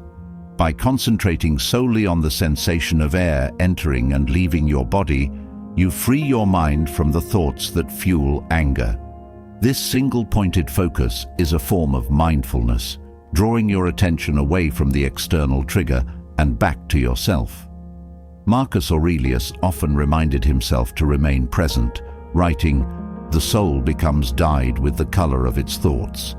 Breathing helps you cleanse your mind of reactive thoughts, replacing them with stillness. In moments of anger, the breath serves as a guide, leading you out of emotional chaos. A useful technique is to count your breaths, extending the exhale longer than the inhale. For example, inhale for a count of 4, hold for a count of 2, and exhale for a count of 6. This extended exhale activates the parasympathetic nervous system, which promotes relaxation. Seneca observed that delay is a powerful antidote to anger, writing, "The greatest remedy for anger is delay." Breathing with intention creates this delay, preventing impulsive reactions. Another practice is the box breathing method. often used by Stoics and modern practitioners alike. Inhale for 4 counts, hold for 4 counts, exhale for 4 counts, and hold the exhale for another 4 counts. This structured pattern stabilizes both body and mind, providing a sense of control even in challenging situations. Marcus Aurelius wrote, "The impediment to action advances action. What stands in the way becomes the way." Through controlled breathing, what initially feels overwhelming becomes an opportunity for self-mastery. Stoic breathing also involves visualization. As you breathe deeply, picture the anger leaving your body with each exhale. Visualize calmness flowing in with each inhale, filling you with strength and clarity. This practice aligns with the Stoic principle of directing your thoughts intentionally. Epictetus emphasized the importance of mental discipline, saying, "First say to yourself what you would be, and then do what you have to do." By pairing breathing with visualization, you transform the act into a powerful tool for emotional regulation. Breathing can also be synchronized with reflection, drawing on Stoic teachings to guide your response. As you breathe, repeat a calming phrase or mantra, such as, "This too shall pass," or "I control my reaction, not the event." Marcus Aurelius often used affirmations to steady his mind, writing, "You always have the option of having no opinion." Linking your breath with these reminders grounds you in Stoic principles, reinforcing your ability to choose calmness over anger. Breathing techniques are not limited to moments of anger. Practicing them daily builds emotional resilience, making it easier to maintain composure in challenging situations. Begin your mornings with a few minutes of deep breathing to center yourself for the day ahead. Epictetus taught that preparation is key to navigating life's difficulties, saying, "We should always be asking ourselves, is this something that is or is not in my control?"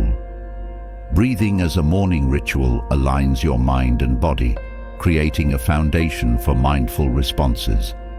Breathing also connects you to the rhythm of nature. The cyclical nature of inhale and exhale mirrors the ebb and flow of tides, the rise and fall of the sun, and the turning of the seasons. Marcus Aurelius often reflected on humanity's place within the natural order, writing, "Observe always that everything is the result of change." Aligning your breath with these natural rhythms fosters a sense of harmony, reducing the tension that anger creates. In social interactions, controlled breathing helps you maintain composure. When confronted with provocation, pausing to breathe before responding prevents escalation. Seneca advised responding to insults with calmness, noting, "It is often better not to see an insult than to avenge it." A measured breath gives you the time to assess whether a response is necessary, and if so, to deliver it with thoughtfulness rather than reactivity. Stoic breathing also cultivates gratitude. As you breathe, reflect on the gift of life that each breath represents. Epictetus reminded his students to value the present moment, saying, "He is a wise man who does not grieve for the things which he has not, but rejoices for those which he has." Gratitude shifts your focus away from anger and toward appreciation, calming the mind and uplifting the spirit. Practicing breathing techniques during moments of calm reinforces their effectiveness in times of stress.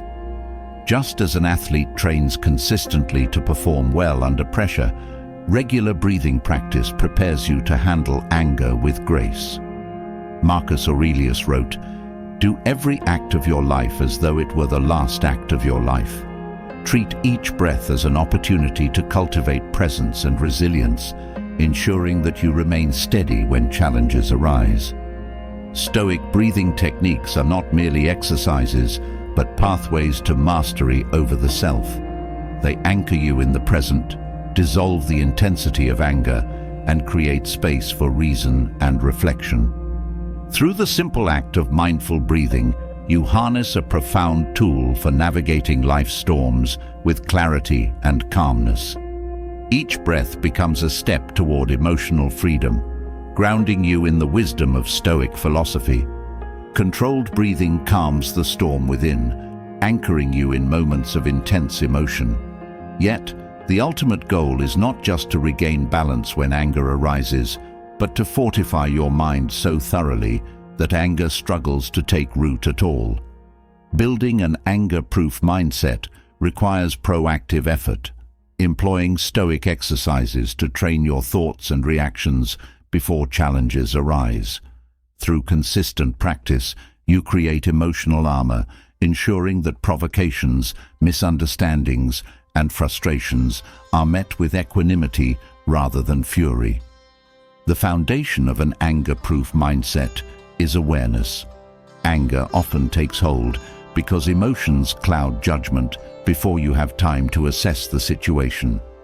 Developing the habit of mindful observation allows you to catch anger in its earliest stages. Marcus Aurelius emphasized self-awareness, writing, "You have power over your mind, not outside events. Realize this, and you will find strength." The first step in building resilience is to train your mind to notice when irritation begins to stir, creating a pause before it escalates. Visualization is a powerful Stoic exercise for cultivating this mental fortitude. By mentally rehearsing challenging scenarios, you prepare yourself to respond calmly and thoughtfully. Epictetus advised his students to anticipate difficulties, saying, "When you are about to put your hand to some undertaking, remind yourself what kind of undertaking it is. For example, visualize someone criticizing you unfairly. Practice responding with patience and reason in your mind. This exercise trains your brain to approach real-life situations with the same calmness you cultivated during visualization." Voluntary discomfort is another cornerstone of an anger-proof mindset. Exposing yourself to controlled challenges strengthens your ability to endure discomfort without emotional reactivity. Seneca advocated for this practice, writing, "Set aside a certain number of days, during which you shall be content with the scantiest and cheapest fare, with coarse and rough dress, saying to yourself all the while, 'Is this the condition that I feared?'" By stepping into discomfort willingly, you diminish its power over you. When faced with unexpected frustrations, your mind is already conditioned to remain steady. Reframing is an essential skill in diffusing anger before it takes hold. The way you interpret events shapes your emotional response. Marcus Aurelius advised, "If you are distressed by anything external, the pain is not due to the thing itself, but to your estimate of it." Practice challenging your initial interpretations of situations. If someone cuts you off in traffic, instead of assuming malice, consider the possibility that they are rushing due to an emergency. This shift in perspective reduces the likelihood of anger, replacing it with understanding or neutrality. Gratitude also plays a critical role in building emotional resilience. When you focus on what is good and abundant in your life, anger over what is lacking or unfair loses its grip. Epictetus taught, "He is a wise man who does not grieve for the things which he has not, but rejoices for those which he has." Start each day by listing things you are grateful for. This habit trains your mind to focus on positivity, making it less susceptible to the negativity that fuels anger. Another effective practice is setting clear intentions for how you wish to act.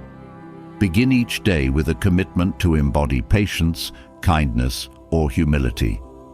Marcus Aurelius wrote, "When you wake up in the morning, tell yourself, 'The people I deal with today will be meddling, ungrateful, arrogant, dishonest, jealous, and surly.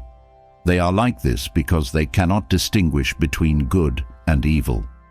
Acknowledging potential challenges in advance helps you face them without surprise or resentment, maintaining your inner calm. Engaging in regular reflection strengthens your emotional defenses. At the end of each day, review your interactions and assess where you succeeded or faltered in maintaining your composure. Seneca often reflected on his actions, writing, "Every night we must ask ourselves, what infirmity have I mastered today? What passions opposed? What temptation resisted? What virtue acquired?" This practice allows you to identify triggers and refine your responses, ensuring continual improvement. Building an anger-proof mindset also involves understanding the impermanence of emotions. Anger feels overwhelming in the moment, but it is fleeting. Marcus Aurelius reminded himself of this truth, writing, "Observe always that everything is the result of change, and get used to thinking that there is nothing nature loves so well as to change existing forms. When anger begins to rise, remind yourself that it will pass, just as clouds drift away from the sky." This perspective helps you avoid reacting impulsively to temporary emotions. Anchoring yourself in the present moment further fortifies your defenses. Anger often arises when your mind drifts to the past or future, replaying offenses or anticipating conflicts. Practicing mindfulness keeps your focus on the here and now, where you can respond with clarity. Epictetus emphasized living in the present, saying, "Make the best use of what is in your power and take the rest as it happens." By grounding yourself in the present, you reduce the mental chatter that fuels anger. Stoic detachment is another valuable tool for cultivating emotional resilience. Detachment does not mean apathy, but rather the ability to separate your sense of self from external events. Marcus Aurelius wrote, "You have power over your mind, not outside events. Realize this, and you will find strength." When faced with provocation, remind yourself that the situation does not define you. This mental distance creates space for reason and perspective, preventing anger from taking hold. Focusing on your role within the greater whole provides additional strength. Anger often stems from self-centered thinking, where your own needs or desires overshadow broader considerations. Marcus Aurelius reflected on the interconnectedness of all people, writing, "What injures the hive injures the bee." Viewing yourself as part of a larger community helps dissolve anger, replacing it with empathy and a sense of shared purpose. Developing a practice of kindness transforms how you respond to provocation. Seneca wrote, "Wherever there is a human being, there is an opportunity for kindness. Make it a habit to respond to irritations with acts of goodwill." This approach not only diffuses anger, but also strengthens your relationships and builds a more harmonious environment. Consistent practice of these exercises creates a mindset that is naturally resistant to anger. Visualization, reframing, gratitude, and detachment all work together to build emotional armor, allowing you to face life's challenges with grace. By adopting these Stoic principles, you create a foundation of resilience that keeps anger at bay and fosters a deeper sense of peace and clarity in every aspect of your life.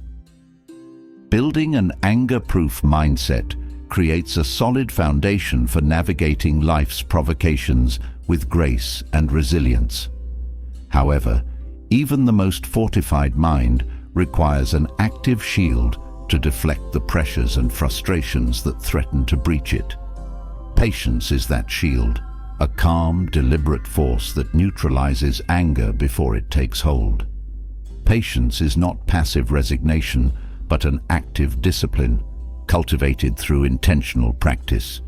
It gives you the strength to pause, reflect, and respond wisely, transforming potential conflict into an opportunity for growth. Patience begins with understanding its power.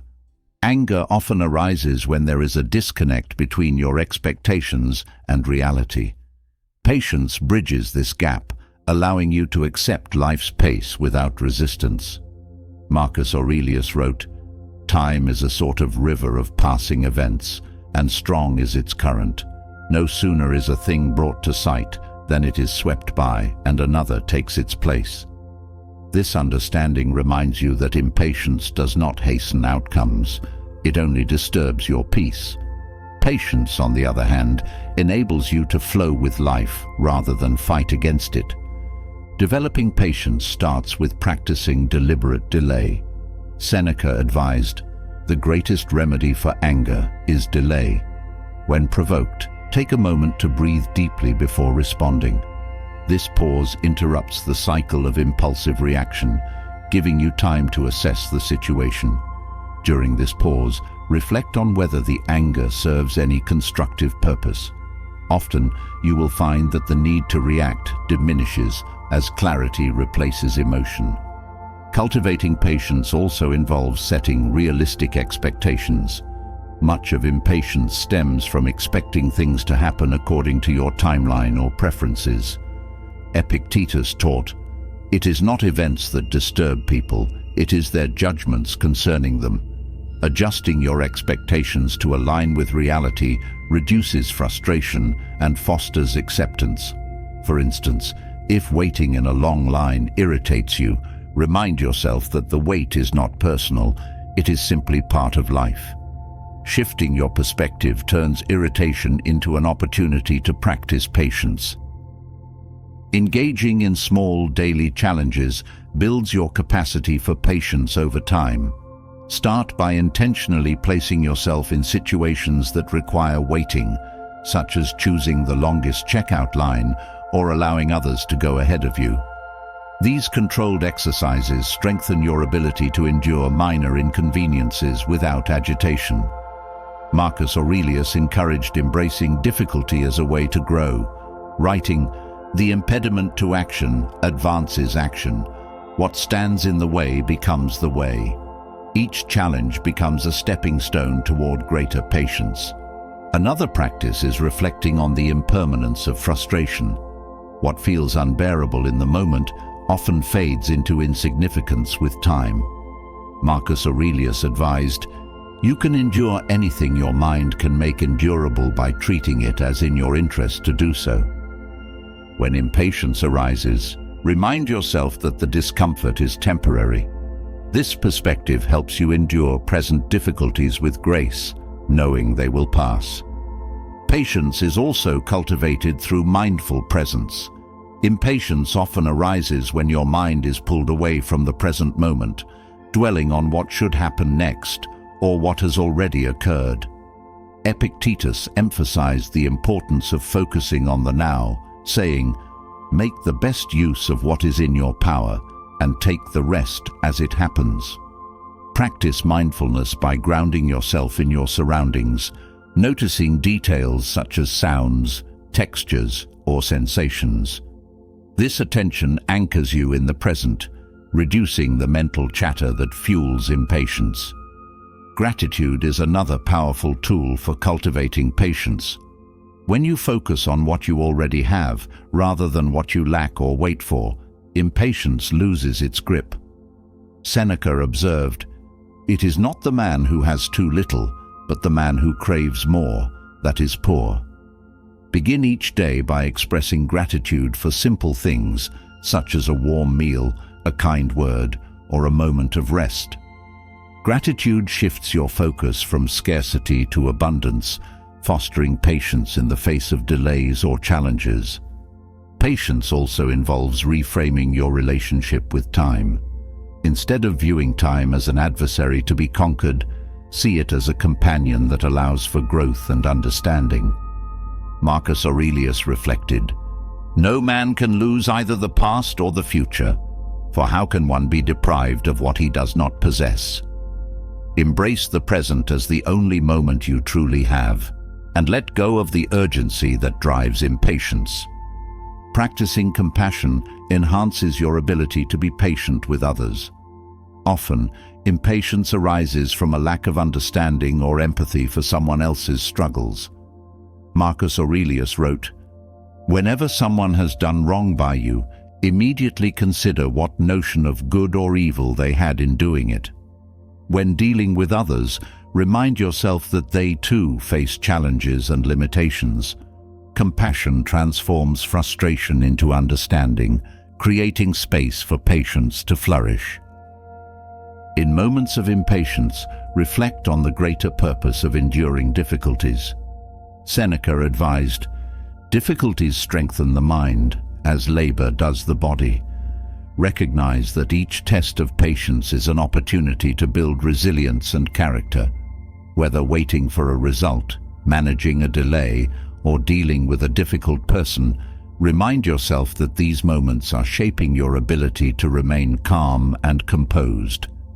Visualization is another effective practice for cultivating patience. Spend a few minutes each day picturing yourself navigating a challenging situation with calmness and grace. For example, visualize yourself responding kindly to someone who interrupts you or remaining composed during a delay.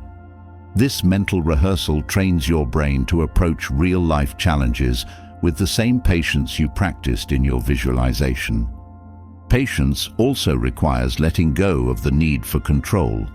Impatience often stems from resisting situations that are beyond your influence. Epictetus taught, "Seek not for things to happen as you wish, but wish for things to happen as they do, and you will find serenity." Practice accepting circumstances as they are, focusing instead on what you can control, your thoughts, actions, and reactions. This shift in focus reduces frustration and fosters a sense of peace. Consistency is key to transforming patience into a habit. Like any skill, patience grows stronger with practice. Make it a daily effort to approach small irritations with calmness and understanding, building your capacity to handle larger challenges over time. Marcus Aurelius encouraged persistence, writing, "Be like the rock that the waves keep crashing over. It stands unmoved, and the raging of the sea falls still around it." Each act of patience strengthens your emotional foundation, making it harder for anger to take hold.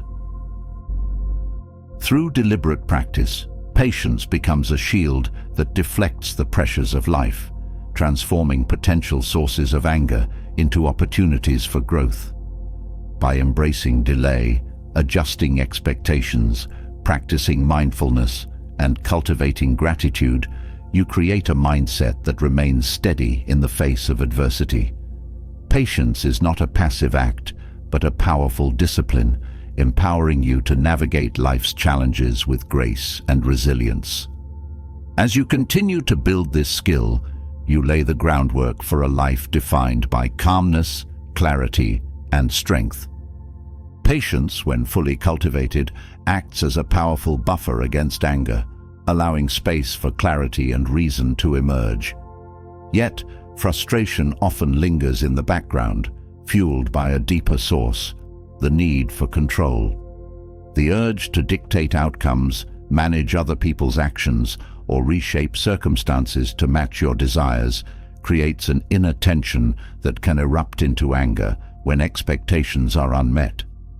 Mastering the art of releasing control, as the Stoics taught, liberates you from this emotional trap. By focusing on what is within your influence and surrendering the rest, you open the door to peace and freedom from frustration. Control is an illusion in many aspects of life. Epictetus emphasized this truth, teaching, "Some things are up to us, and some things are not." This simple dichotomy of control forms the foundation of Stoic thought, helping you distinguish between what you can change and what you cannot. Frustration arises when you invest your energy in areas beyond your influence, whether it's the opinions of others, the outcomes of events, or the natural flow of life. Releasing control over these externals redirects your focus inward, where your true power lies, in your thoughts, actions, and choices. To practice the art of releasing control, start by observing your reactions to everyday frustrations. When you feel anger or impatience rising, pause and ask yourself, "Is this within my power to change?" This question, rooted in Epictetus's teachings, serves as a mental checkpoint. helping you redirect your energy toward constructive actions rather than fruitless resistance. For instance, if someone speaks rudely to you, you cannot control their words, but you can control how you respond, with dignity and calmness rather than anger. Letting go of control also requires adjusting your expectations. Unmet expectations are a common trigger for frustration, often because they are rooted in assumptions about how people or events should behave. Marcus Aurelius wrote, "Accept the things to which fate binds you, and love the people with whom fate brings you together." This acceptance does not mean passivity, but rather aligning your expectations with reality. Instead of expecting perfect outcomes or flawless behavior, approach life with flexibility, recognizing that imperfections are a natural part of existence. Another powerful exercise is reframing your perspective on challenges. Seneca advised, "A wise man is content with his lot, whatever it may be, without wishing for what he has not." When faced with a difficult situation, view it as an opportunity to practice virtue rather than as an obstacle to your peace. For example, a delayed flight becomes a chance to exercise patience, and a disagreement with a colleague becomes a moment to practice understanding. Shifting your focus from control to growth dissolves frustration and fosters resilience. Releasing control also involves embracing uncertainty. Many frustrations stem from the fear of the unknown or the desire to predict outcomes. Marcus Aurelius reminded himself, "Do not be disturbed. All things have their proper time, and you will come to learn what the world is like through experience." Trusting the process of life reduces the anxiety and frustration that arise from trying to force clarity where none exists. Accepting uncertainty as a natural part of life allows you to move forward with calmness and confidence. Practicing gratitude is another key to releasing control. Frustration often arises from focusing on what is lacking or what has gone wrong. Gratitude shifts your attention to what is already present and good. Epictetus taught, "He is a wise man who does not grieve for the things which he has not, but rejoices for those which he has." Reflect daily on the blessings in your life, no matter how small. This practice grounds you in the present and reduces the need to control future outcomes. Visualization is a useful tool for internalizing the Stoic dichotomy of control. Spend time mentally rehearsing scenarios where you might feel the urge to control what is beyond your reach. Picture yourself recognizing the limits of your influence and responding with calm acceptance. For instance, if a meeting does not go as planned, visualize yourself focusing on the effort you put in rather than fixating on the result. This mental rehearsal trains your mind to approach real-life situations with the same clarity and composure. Another practice is observing nature as a guide. The natural world operates without resistance or control, adapting to changes with grace. Rivers flow around obstacles, seasons shift without force, and plants grow toward the light regardless of their surroundings. Marcus Aurelius often reflected on nature's wisdom, writing, "Dwell on the beauty of life, watch the stars, and see yourself running with them." Aligning your mindset with nature's flow teaches you to accept what you cannot change while remaining purposeful in your actions. Forgiveness is also integral to releasing control. Holding on to anger or resentment often stems from the desire to rewrite the past or control another person's behavior. Forgiveness frees you from this burden, allowing you to let go of the emotional weight that frustration brings. Seneca observed, "A great man is hard on himself, a small man is hard on others." By forgiving others and yourself, you release the illusion of control over past events, finding peace in the present. Releasing control does not mean abandoning responsibility. The Stoics emphasized taking deliberate action within the sphere of your influence. Marcus Aurelius advised, "You must take responsibility for your actions, but do not let the outcomes disturb you. Focus on doing your best in every situation, knowing that your effort is where your power lies. This approach allows you to act with integrity and purpose, free from the frustration of chasing outcomes you cannot dictate. Consistent reflection strengthens your ability to release control. At the end of each day, review moments where you felt frustration or anger. Ask yourself whether those feelings stemmed from trying to control something beyond your influence. This practice, inspired by Marcus Aurelius's meditations, helps you identify patterns and refine your approach to future challenges. Over time, you will find it easier to distinguish between what deserves your energy and what does not. Releasing control is not about giving up, but about redirecting your focus to what truly matters. By letting go of the need to dictate every outcome, you create space for peace, growth, and clarity. The Stoic dichotomy of control is a liberating philosophy, guiding you to invest your energy wisely and accept life's flow with grace. As you practice these principles, frustration diminishes, replaced by a deeper sense of harmony with yourself and the world around you. Anger can feel like a storm that disrupts your inner calm, but as we've explored, Stoicism offers the tools to transform that storm into tranquility. From mastering patience to releasing control, from finding gratitude in the midst of frustration to embracing the natural flow of life, these principles empower you to turn anger into a source of strength and wisdom. Each practice is a step toward emotional freedom, where calm becomes your default state and joy emerges from within. Stoicism doesn't promise a life free from challenges, but it teaches you how to navigate them with grace, turning every obstacle into an opportunity for growth. Whether it's pausing to breathe, reframing your perspective, or anchoring yourself in gratitude, these practices help you align with what truly matters. They remind you that happiness is not found in controlling the uncontrollable, but in mastering your mind and actions. Now, it's your turn to take action. What part of Stoicism resonates with you the most? Share your thoughts or experiences in the comments below. We'd love to hear how you're applying these lessons to your life. If this journey has inspired you, don't forget to hit the subscribe button and turn on notifications so you never miss out on more wisdom and tools for a calmer, happier life. Let's keep growing together.